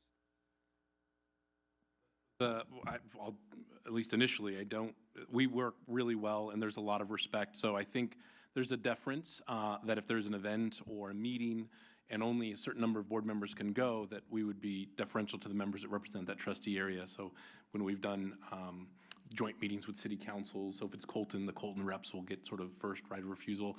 If they're not available, then someone else can be appointed. But the other check and balance here, Gary, what's interesting about our district, and this goes back many years, we must reside within a trustee area to run and represent that, but we are elected at large. Everyone across the district votes for all of us. So that's the check and balance, is everybody truly is our constituent because everybody gets the vote. So you're living in Colton, but you're voting for the Grand Terrace trustee area member and the Bloomington. I actually think it's the best form of sort of representative government because you do have representation across the district, but also to everybody. So I don't have to worry about just my neighborhood or just my schools, because that does happen. I saw that particularly in city council dynamics, where we've seen city councils have to go to these city council areas. And unfortunately, there is a tendency to not only just focus on your area, but you want to say things like, well, how come I don't get a movie theater? They've got it in the other, well, you're not going to have 7 different, movie theaters across the city. And same thing with the district. Well, how come I didn't get what they got over there? Well, we're not going to have 7 different admin offices in it just doesn't work that way. So, yeah. And I think too, as board members, we do represent our areas, but we also, because we do visit other schools, we see the inequities sometimes that we have at some schools versus another. And sometimes the people within your own district area feel like, well, we need this because this is what we want. But they don't understand that there are schools out there that have a bit more of a need for it. And we as board members need to recognize that and make the best decision for all the kids, not just one particular group. Gary, because I'm one of the ones that kind of goes all over. I'm kind of at every school, in every different district area. But I've had parents from Colton call me. I've had parents from Grand Terrace call me. I've had parents from my area, Bloomington, the Rialto, and the South Ridge area call me. But I always tell them we're a team, we work together, and I always make sure that the questions that they have go to the right person. I usually forward them to the superintendent, or I'll give the board president a call, and I'll say, hey, or I'd send them an email or a text. But I think you're right. We represent the whole district. It doesn't matter if I'm in Bloomington, if I'm in Grand Terrace, if I'm in Alta Loma. I think we go as far as San Bernardino. We have some areas out there, but we represent, we're at large. We represent, and when I go represent, say I'm in the Colton area for a city council, I represent the board. I represent each and every one of my colleagues on the board, and I always make sure that when I acknowledge is on behalf of the Board of Education for Colton Joint Unified, which means everyone on the board. And, sometimes it is hard, parents, oh, I never see my, something. They have a 9 to 5 job, you know, but I'm here to represent. What can I do to help? And I think we all do that. I think we all do that because sometimes, you know, we have certain things that we do, and I think we're good at doing that. I think our board is really good at representing. If Dan's in Bloomington, he's good at representing the parents in Bloomington. If I'm in Grand Terrace, I'm good at representing the parents in Grand Terrace because we're here to represent each and every one. And I think our board does that very, very well to a point where I love being on this board. I've been on this board for 7 years now, and it's a great, great team of colleagues and board members and friends. I would consider each and every one of you a friend too. But I think we work well. You know, I hear the stories from other boards. You know, how do you guys do this? And they call me. And I'm pretty sure my colleagues get the phone calls too from other board members from other districts. How do you guys do that? And how do you guys work this? And how do you guys work that? I go, it's a secret. No, I'm kidding. You know, and I share. I'll tell them this is what we do. You know, because this is about the kids. It's not about me. It's not about an agenda. It's about making sure these young men and women, these children, succeed in life and they become someone in life. And that's our goal. And through our design plan, I think I would bring that up right now, our design plan. You know, our mission and vision is to be transparent. And even on our new motto, which is achievement, wellness, equity, and, you know, students first. And that's what we want to do. Mr. Fuentes brought up.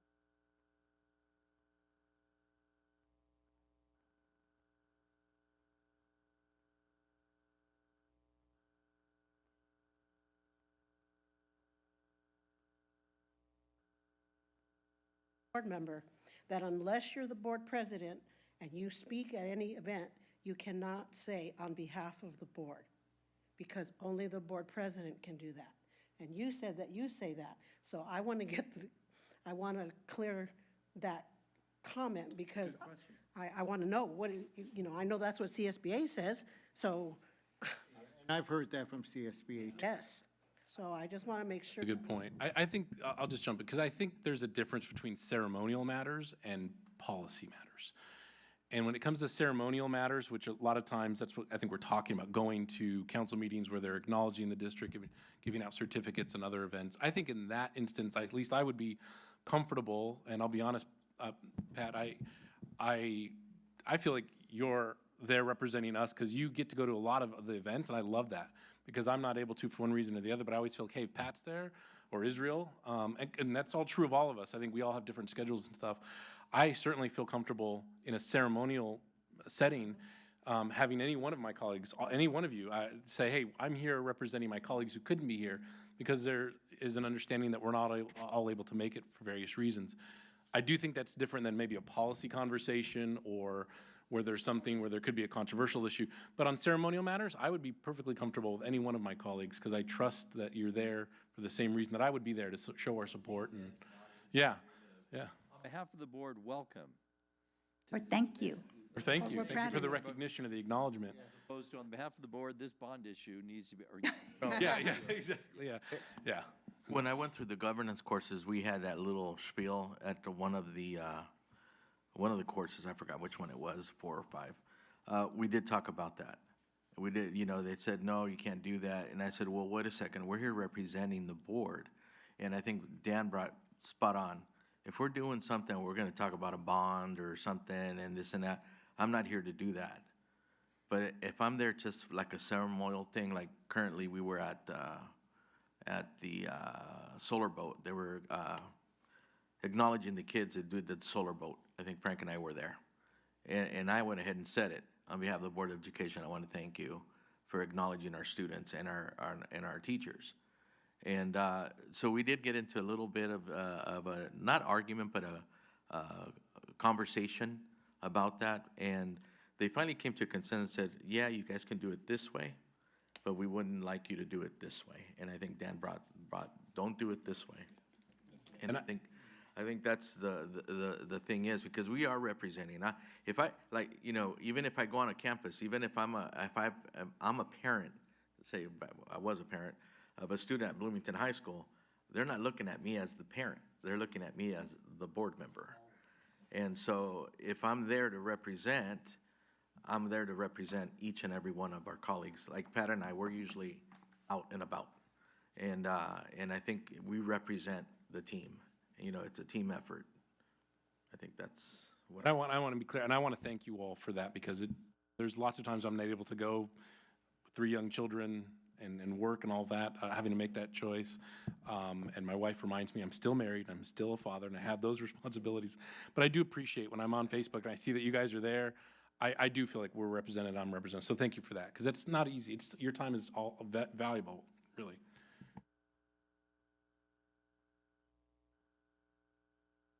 On an issue, did you have a, yeah, your Mic on. turn. I have 2 things that tell Bertie at the time you couldn't hear me. Then on page number 16, item 15, the self-governance effectiveness, Frank is very good about making sure we do a self-evaluation. And I think those discussions among us are really important, and it keeps us focused on what we need to be working on and how we work as a board to bring it to a little higher level, to make sure that we're doing the very best we possibly can as a board member. So, Joanne, you missed in the introduction. This is your self-evaluation meeting this year. You didn't do the CSBA the instrument by design, but we're auditing our actions and behavior against our agreement. For self-evaluation, I agree. Good boards do this every year, and what they never say is, "Hey, things are going fine.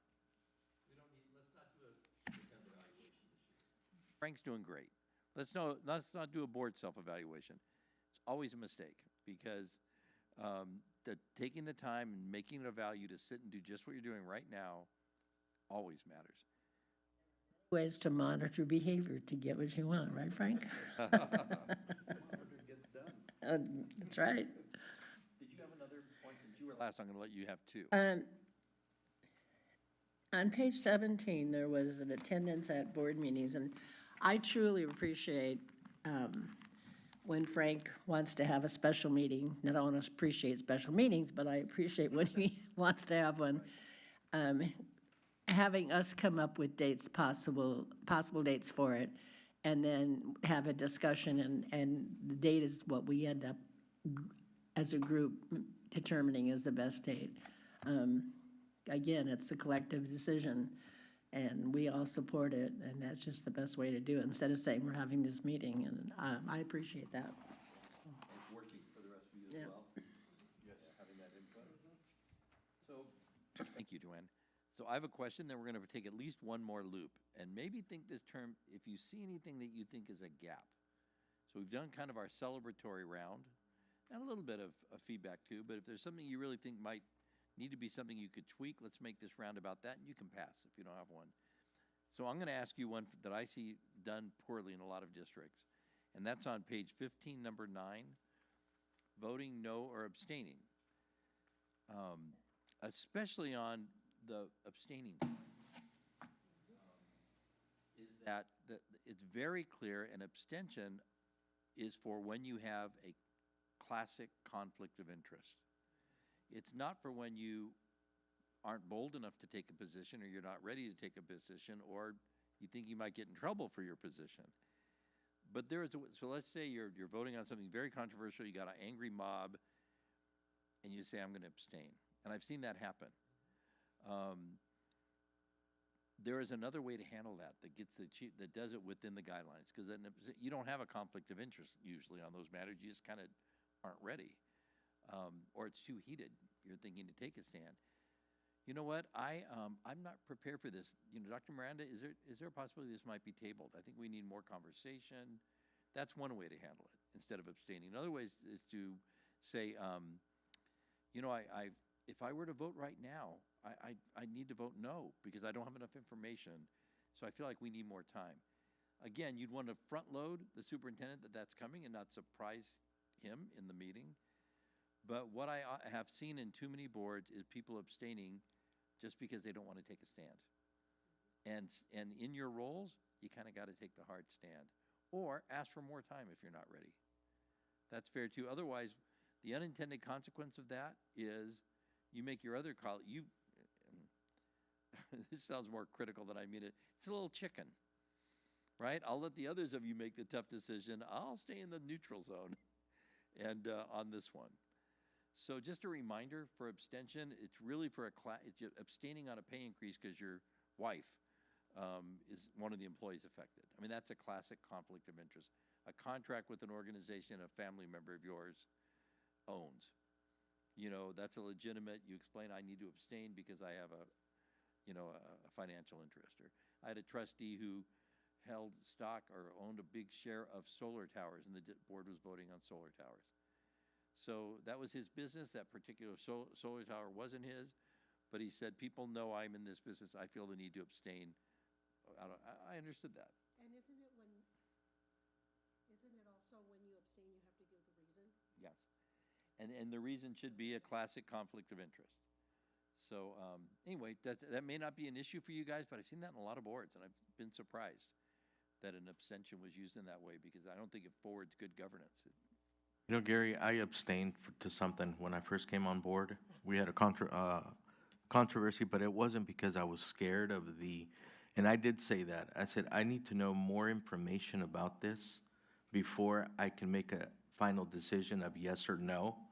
And I made that clear.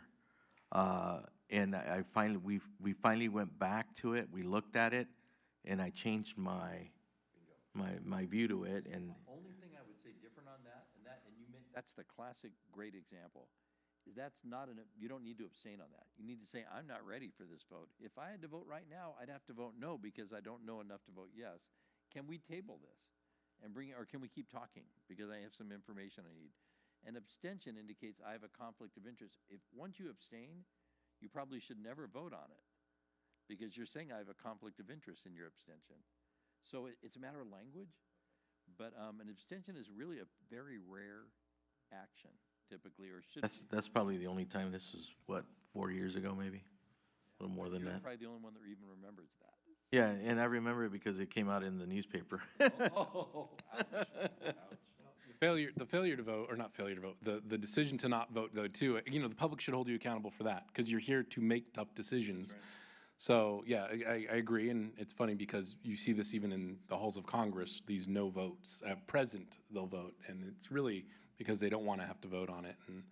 But, you know, to some degree, that's their prerogative. You can't necessarily legally enforce some of this stuff, but your failure to take an action while you think it may be dodging a bullet, really what you're saying to your colleagues and to the community is you just don't have the guts to make a tough decision. You're dodging a bullet and you're sending it their Yeah, way. exactly. And I think that was a rookie mistake too from the beginning. Course, So, of course it would be. yeah, hardcore. So, Yeah, we're sent to make, I do have a point of, what I would say on this, a point of clarification or some change is along the conflict of interest and looking at the language that's included, you know, there is a legal definition of a conflict of interest, and I think we need to be very clear on what that is.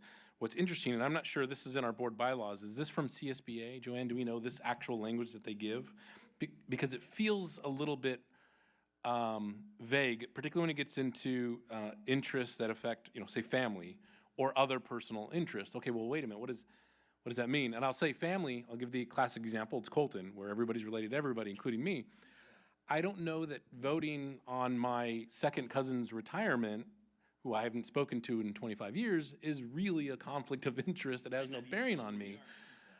There are legal definitions, and I think maybe to help, particularly new folks, of what do we mean by a true conflict of interest. Certainly when there's a financial interest, or it does affect somebody that is of a bona fide relationship, so a spouse, a child that's a dependent, something along those lines.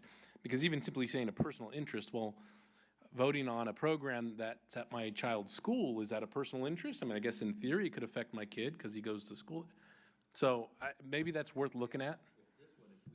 This is actually a quote from your board bylaw. Yeah, If there was a reference, you know, often in bylaws. Exactly. You don't have to put the whole legal explanation, it would be another 3 pages. as specified, 1090 violations are probably the most strict and the clear, but there could be some language there. Yeah, Reference exactly. for people who want to learn more. That's Yeah. could we say like immediate family? Well, there are definitions that exist. I think we need to defer to the, yeah. Yeah, absolutely. Then we've got, then there's a conflict. So I think we need to be very clear. Yeah, yeah, that too. So put a reference in there, reference this. I think so people who, for board members and others, there's a place to go to get more information than you probably want in your handbook. Yeah, exactly. There could be a reference or something. Yeah, no, just because we want to be consistent also in once you start abstaining, it's got to be across the board because that should apply across any, all those relationships. So anyway. This will probably be the last round in time, so if you have one that you really don't want to get out of here without talking about, this would be the shot to do it, and you can pass Pat if you want to pick it up. I do have responding to public comment, and we all do we do a good job of not responding, even though sometimes we It's hard. But we don't, we're good. But the thing is, I think what we are good at doing is when we see a parent up there and, they're fighting for their child or something's not right or they feel it's not right, all of us are really good at saying, Mr. Superintendent, can you please get in touch with this parent and talk to him? So I think we handle it in the right way. Yeah. Frank, that feels good, the way the channel sounds? Yep. Good. Thank you, Pat. Israel. I think that on page 16, number 12, the consensus, I think we're really good at that too, at the consensus. Sometimes we'll have dialogue on it before we even, depending on the item, and we'll talk about it, but we're pretty good at coming to a consensus on an item.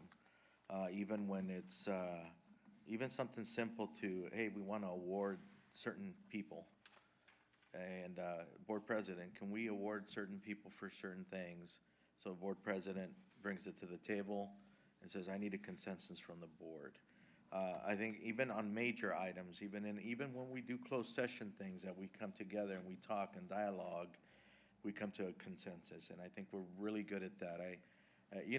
We might discuss a little bit here and there about a certain topic, and I've had change of mind because certain things get brought up that make sense, and that's when we all come to a consensus. And so I think we do well at that. During that, I don't know if anybody else any other comments on that. Is there a consensus that you do well on that? I agree with him. I know, that's what I was gonna mention. We need to, yeah, we should amend that and get rid of the thumb. There's actually 2 locations where it specifically says we'll use thumbs up. So given that we're streaming audio only, I believe, thumbs up doesn't really demonstrate to the public what's going on. So a verbal, maybe just edit that there will be a verbal Yes. consensus or verbal affirmation from each board member. Because the thumbs up doesn't, yeah, in a world where we're streaming now online. I've never asked for that, but I do ask you. Can we do this? I wanna see just your, kidding. I wanna see your yes or your Here. Yeah, nod or something. and I think usually that's the best part. Instead of a thumbs up, it's always great to say yes. Yeah, verbal, yeah. Or even, sometimes I've heard people say, I can see everybody nodding their head. I assume consensus, and in the absence of anything else, then the audience knows that you've agreed. Thank you. Dan? And then these are just sort of cleanup items. I notice on page 14 as well, on closed session protocol, it says the last statement there, that at the end of closed session, superintendent will summarize. That we don't actually do that. We do have readouts, but that's typically the board president will read out any items that we're legally required to read out. I just think basic language in there, that's our practice, of course, and it's not necessarily your role to summarize what happened in closed session. Yeah, remove it or put in whatever the legalese around, because we're required to read out action. To me, that would be what you'd say. Yeah. In a closed session, the board president will read out any actions. Actionable items or something.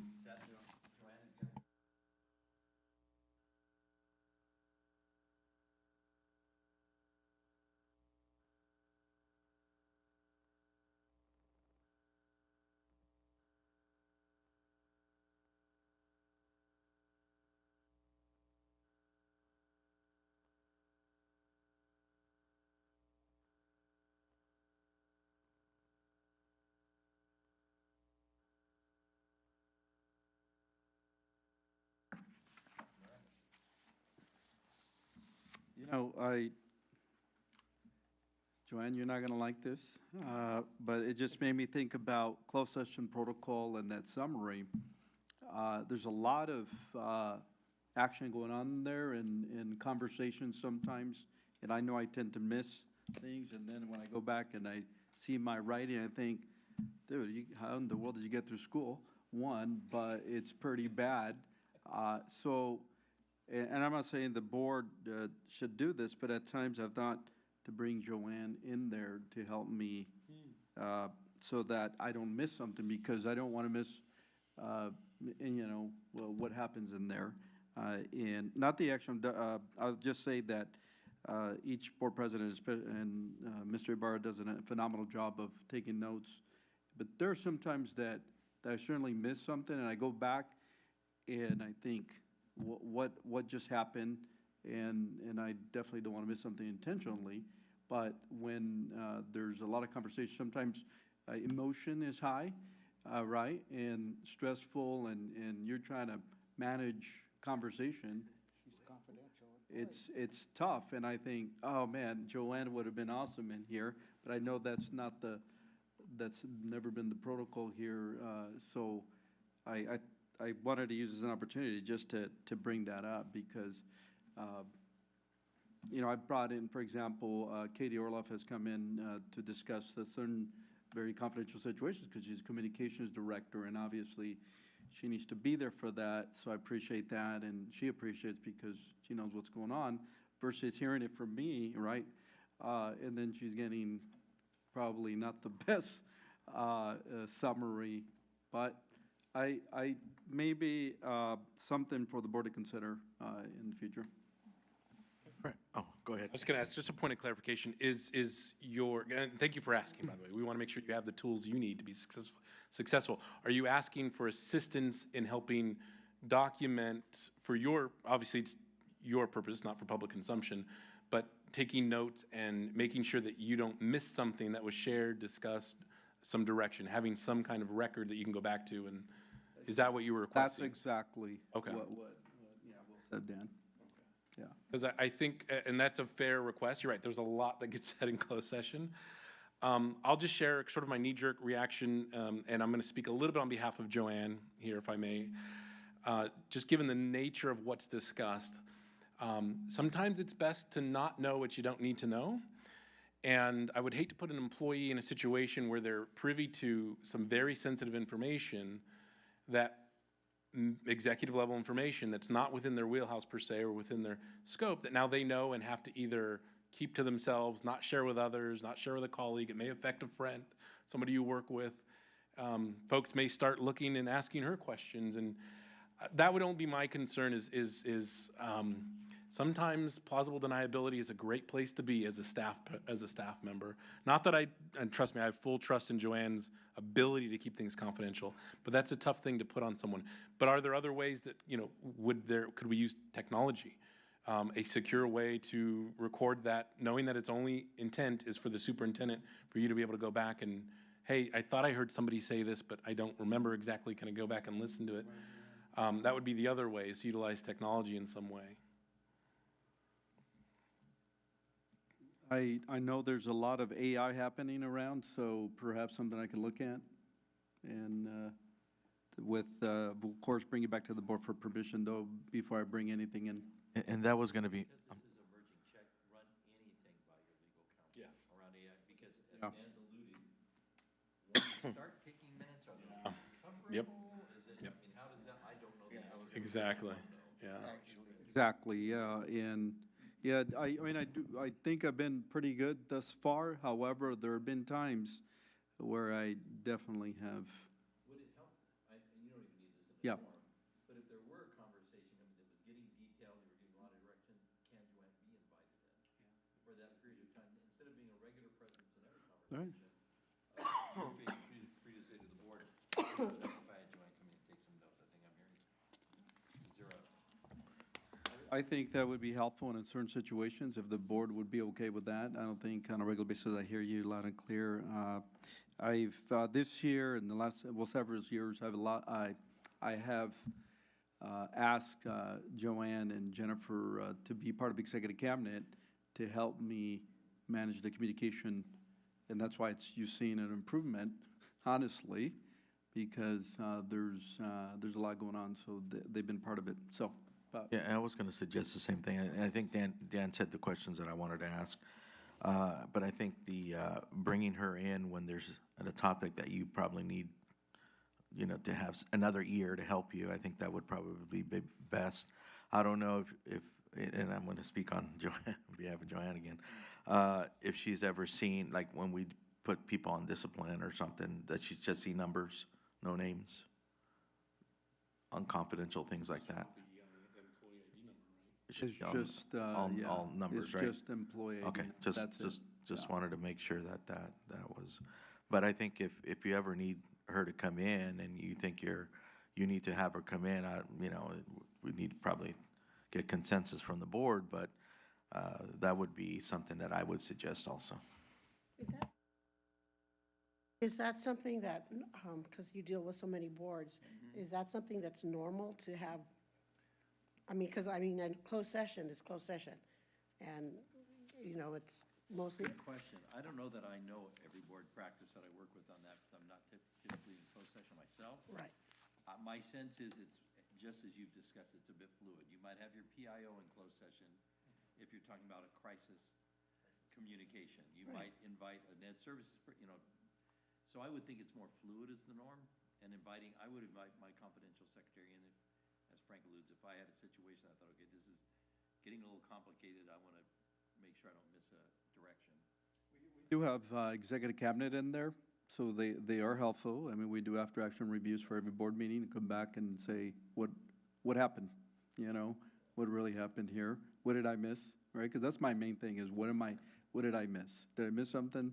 And they're pretty good about it for, the executive cabinet, but they're not hyper-focused like I am on the conversation. That's for sure, because they're in a different, right, yeah, it's not a business issue. And all the issues are my issues, so I'm just kind of, okay, what's going on, and that's all. But, yeah, something, yeah. You can revisit it. What I'm sitting here thinking logistically, do you know what she is doing while you guys are in closed session? A million things. I think of that first, just even the housekeeping things and getting the notes from people who want to be public speakers, depending on your open session is. That's not idle time, I would suspect, for Joanne. So you'd have to look at you'd have to see what she's not doing if she was in there with you. No, she's sending us, she's even sending us emails, I think. Yep. Do you guys do closed session typically before, at beginning or end? After? Okay. Put her in a very precarious situation because she knows what goes on in executive cabinet, she knows what goes on here, but she has so much involvement with other people and other capacities that the slip of one thing by accident, not thinking, oh, wait a minute, I had that here. I think that's really hard to do that to someone. And if it's something that's really kind of an intense meeting for you, to stop and say, oh, I think I want Joanne in here right now, that's going to, I think, raise the level of concern in the conversation as it's happening. So I don't know that would be a feasible thing to do at that point in time. Perhaps an example would help, because, and I was thinking about my evaluation, and just, I thought about that, because I want to be very thoughtful of it and listening. As you know, it's hard to listen and really listen when you're trying to write down and write. And so that's probably the best example I give you is during that process, because and there are times when I went back and during evaluation I thought, what happened? You just got it probably all wrong or something or whatever. But it's happened. I'm getting better at it. But that's probably the one area that I thought, that'd be very helpful.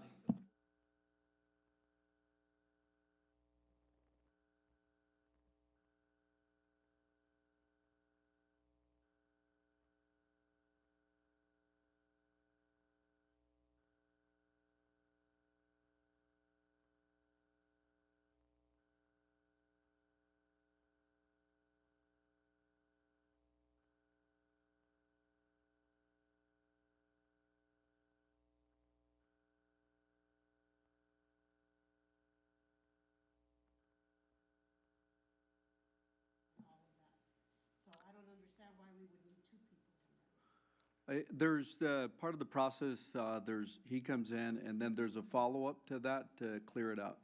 It's the second part of the evaluation. So he comes in, and then part two is then I come in and clarify, and I do that on my own. I did that last year. That was it. Yeah. I would, in that instance, at least, because I agree with Joanne, but in that instance, it really only affects you. And so not necessarily the myriad of personnel issues and other legal issues. And if you're comfortable with it, and she's a critical part of your success and part of your team, and if you're comfortable with it, I think in that instance, it does make sense. Because you're right, in that situation where you're trying to engage, it's also hard to write down what's going on. And it doesn't expose her to information regarding other staff, other issues, other legal issues. So it really comes down to if you're comfortable with it, because it really only affects you. I mean, I think that to me makes more sense than sort of across the board. That I totally agree with. Yeah. So let's Yeah. leave it fluid. I think Yeah. Okay.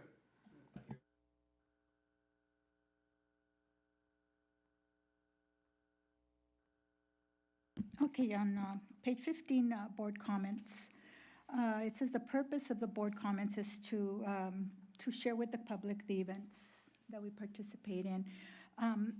And are we taking a chance, are we risking being transparent versus sugarcoating things? What is the purpose of board comments? Because I don't want to come across as saying, she's just sugarcoating things. No, you know, when I say something, when I share something, it's something that I have seen in the schools, staff, that I want to acknowledge. So, just clarification of what is a purpose of board comments. I'm just reading it. The purpose is to allow for you to speak about events you participated in. That's what I hear most frequently as I visit boards, is I want to thank the music teacher, the band concert at so-and-so school. And then communicate to the public you're fulfilling your roles. Where I think, and Bertha, I don't know if it's a problem here, where board members take positions on issues or use that forum for an opportunity to talk about something that's not what we just described. Maybe they're sharing a point of view about what's happening at a city council level or something that kind of gets into advocacy instead of their role as board. Is that kind of what you're alluding to? So how is that working for you as a board? And are you at all uncomfortable with some things that are being said during board comments, or are they too long? That's the other thing, is board comments there have been situations where they can be excessively long. That was my next point. I've been on both sides. For many years, I sat in the audience as a director. I have worked 8, 10-hour days, and I'm sitting, and it's and I'm looking at the audience, and sometimes our staff looks tired. It's like they want to go home to their families. But I understand and I appreciate the board members that go to so many functions. I mean, that is awesome, and thank you for that. But sometimes I think Concise? Is that, so maybe concise, yeah. I've seen boards go as far, I've seen boards set timers. I've seen timers. That's a norm you can have. I've seen timers set for board comments. Not recommending it or not, but boards will do that to make. I think I'm being concise, but please know that you do that because you have so many functions to, and I'm just going to say, Ms. Haro and Mr. Fuentes, they are everywhere. Sometimes I don't even know how they go across town, and they participate so much, and that's so appreciated. That's my piece. So I don't want to just leave that because you had something you want to talk about, and I think there may be some things unsaid here. So what I'm hearing is being concise, getting that information out, being concise, sharing the highlights that matter most. And I'm now speaking not about Colton, having a little PTSD from my own boards of occasions where trustees would, it felt like sometimes every time they stepped out the door, that we were hearing or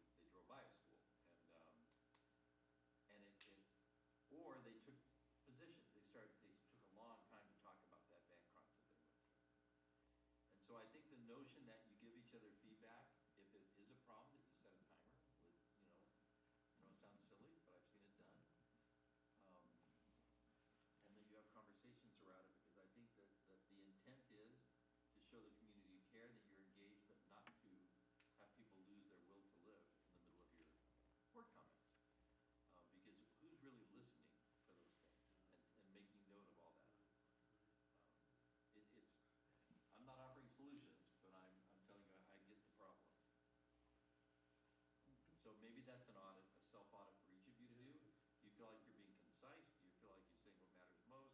Are you being respectful of other people's time? Maybe that's a self-audit piece, but the look in the mirror piece. We're also one of the few public agencies that I've seen that offers time set aside for our labor groups to just share. So again, all which good or bad, but it's there, and so it kind of adds to that. Comment section or in the It's a separate agendized item that is just teachers' union comments, classified union comments, separate and apart from public comment. Yeah, yeah. that isn't yeah. that unusual. Oh, okay. I've seen that. It's It's where the public comment thing is, there's public comments first, then it'll say union, and sometimes even staff. and a lot of times it's good information. I ask the same question. At 9 o'clock at night, is anybody really listening? But is there another way? We had an issue with the Board of Supervisors around this, and they addressed it. Obviously, they have a few more resources, but they started putting together some of their comments and like recording it and playing it, before the meeting starts on a scroll of different things they were doing, activities. I mean, it was something that was cut down on time, but also it was seen because it was on a reel before the meeting started, and you could utilize it through social media. So again, not trying to create more work for our folks, but maybe there's another way that we can share that information and keep people engaged. Yeah.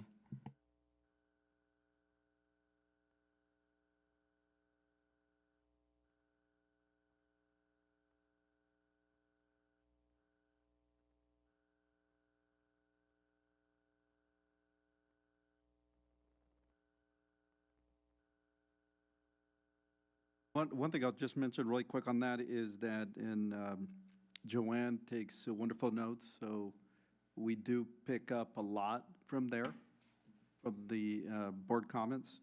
And we go back and again, and we have a monthly, or not monthly, but every board meeting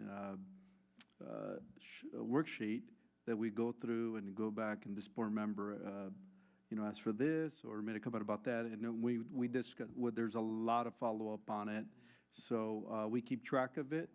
So we have several years worth of public comments, and we go back and unpack it.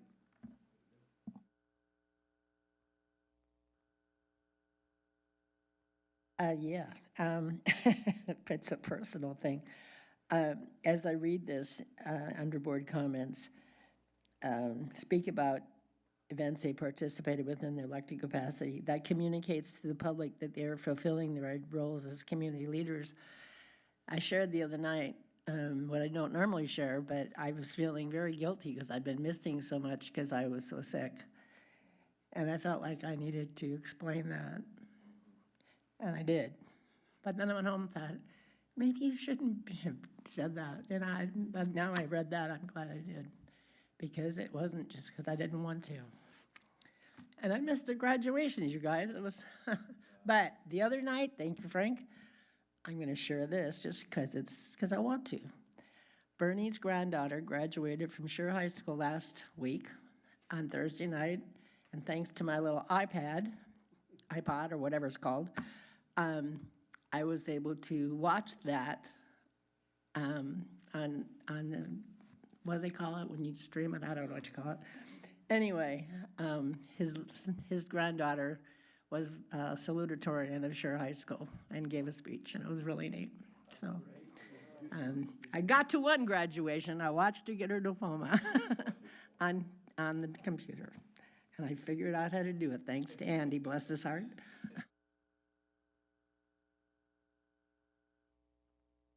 All of our graduations are on YouTube, so if you want to go back and check them out, they're all streamed on YouTube. What you can do is forward it, just kidding. Get to the main part where they're all getting diplomas. No, I watched the whole thing come in, but Maggie was right, they did that at the very beginning. Cool. She was the first kid to get her diploma. Very nice. I would say, let's go to page 14. Take a look at those behavioral norms, number 5, those 8 or 10 bullets. And are you feeling like the board is consistently honoring those norms and agreements?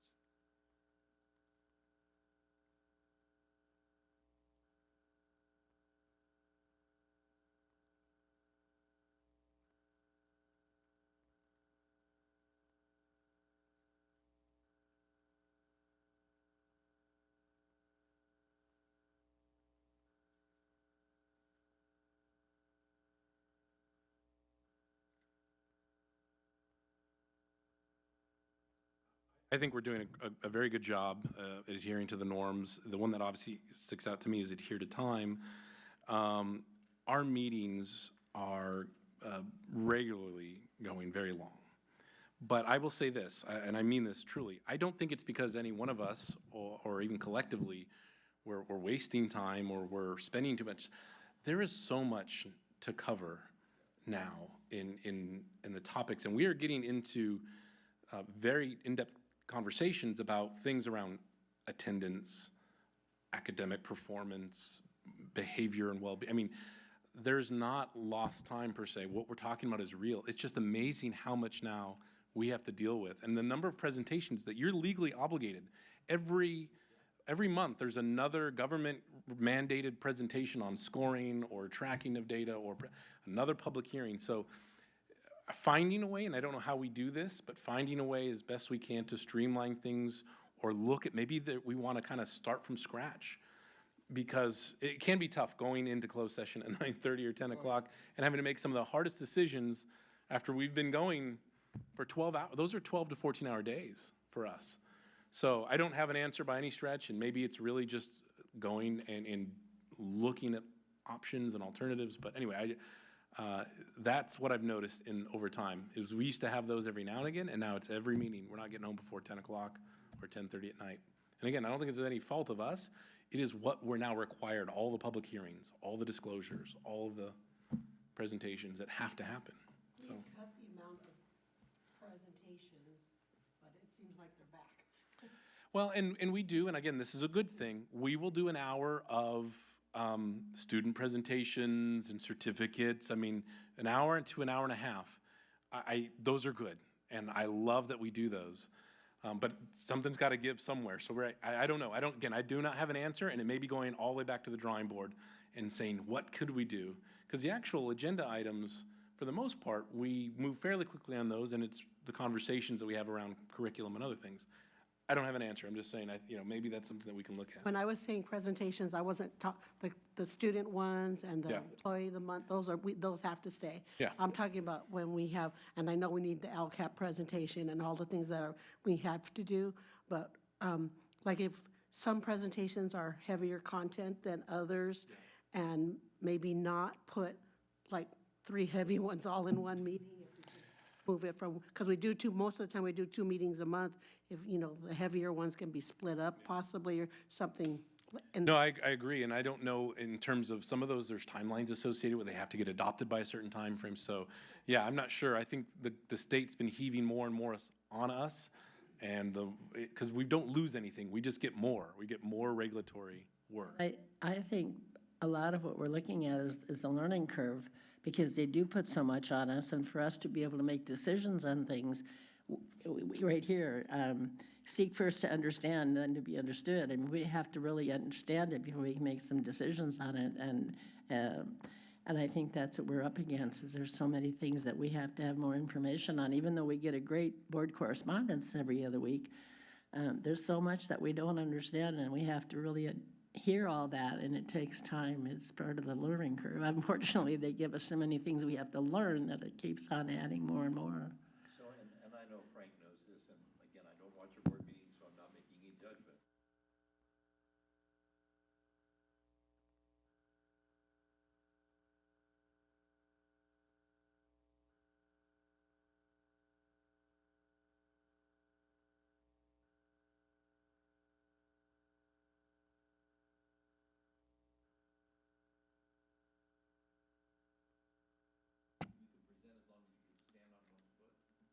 Because I watched the attention span of trustees, and I thought it's great that you're telling them everything you're doing. They're at capacity. It's not helping them at this point.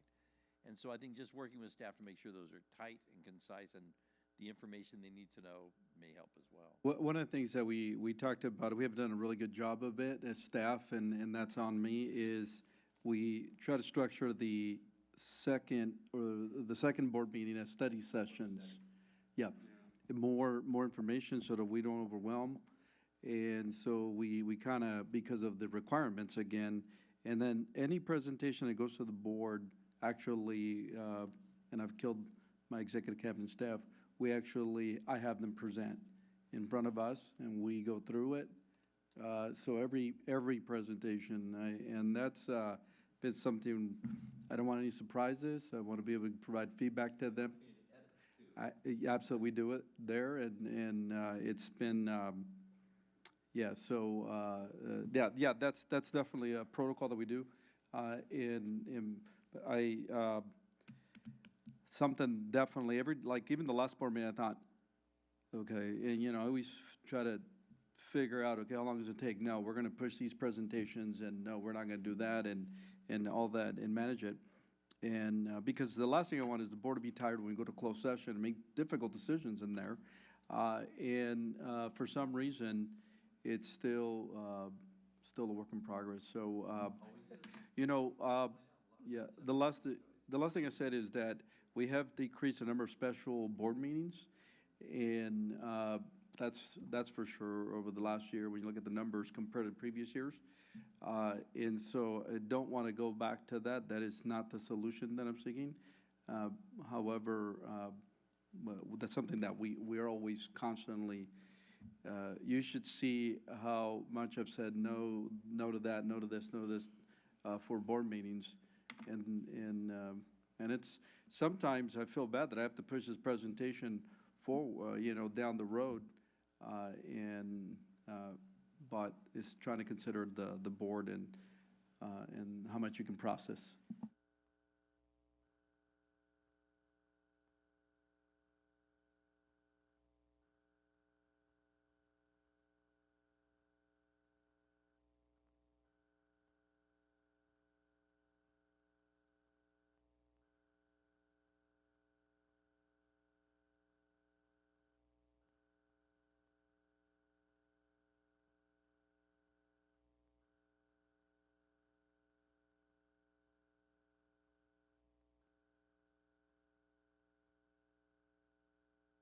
From goal setting, Frank, I don't think we should.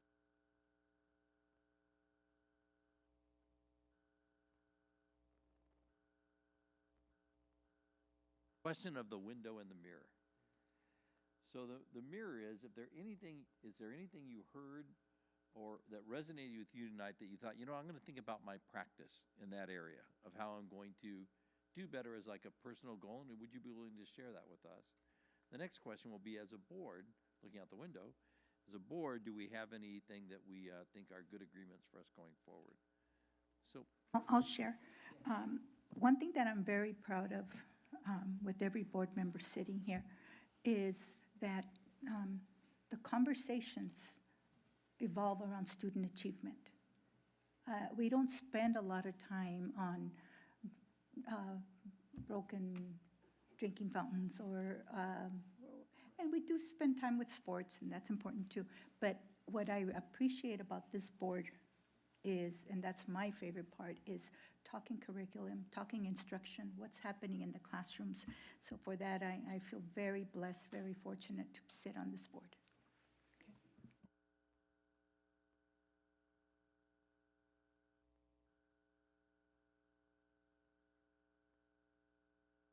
Yeah, I was looking in the mirror, and I'm gonna have to clean up my board comments. I'm gonna go from 9 minutes to 8, so it's gonna be pretty good.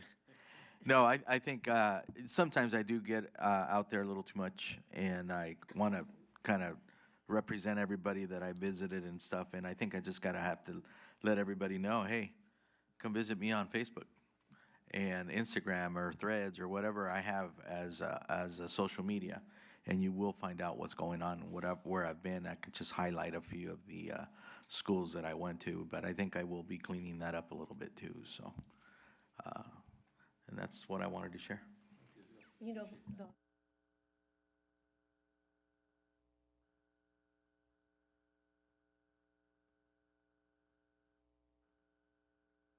Their names mentioned. They like mentioning you went to Mrs. So-and-so's class and the principals, and they appreciate that. That it's like a kudo to them. So that's the other part of it. You have to cut it down, but still make that kudo. It's going to be tough. It's going to be tough because I do get emails or I get a text from a teacher or a principal. Maybe out with the bathwater. I think it's Part of it, sometimes Yeah. I've seen people write it down, because otherwise we tend to get conversational.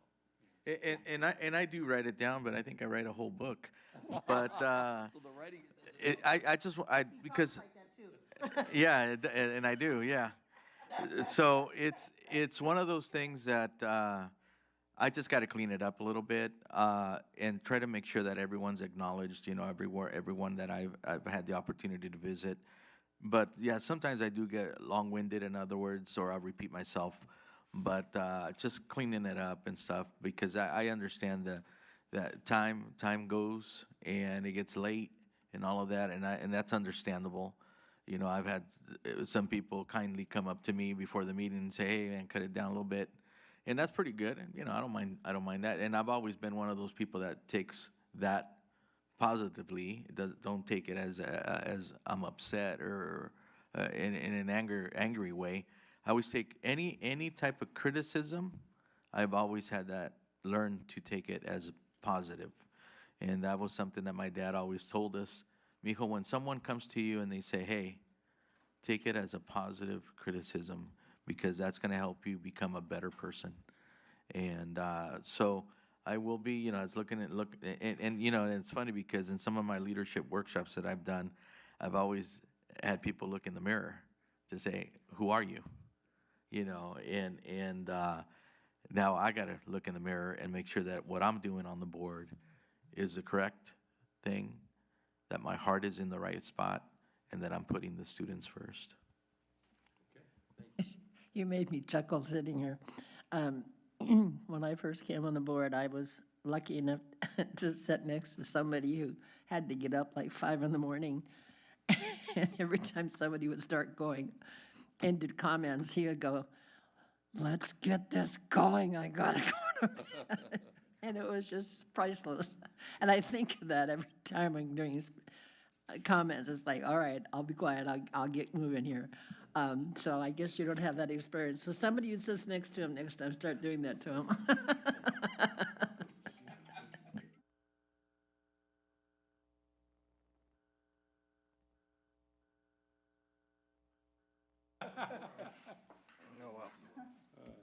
other personal things that you like to share, we'll be wrapping up. I don't want to be mindful. Good, thank you. Yeah. That's good. Thank you. This is good. Pleasure to work with you, and it's an honor to be invited back. And thank you. And I love that you set aside this time, you take it seriously, and I hope you enjoyed some parts of the day and left with a couple of good ideas. And thanks again. And I'll tell you, I almost wrote this down. You will see me write the word wait, W-A-I-T, over and over. It's to me, and it says, "Why am I talking? Wait." Because I'm guilty. I will sit, I'm in a workshop, somebody else is facilitating, and my voice is in there. I'll sit and say, why am I talking? Why am I talking right now? It's not even my turn. So I get it. I get it. We want to get the information out. We want people to hear it, but at some point we have to understand that we need to be strategic. And I'm actually looking in the mirror right now as I say that, not you guys. Because I keep you past 6 o'clock. So thanks again. Okay. Yeah. I thought 3 to 6. I was told 3 hours. Sorry. Did I just keep you an hour late?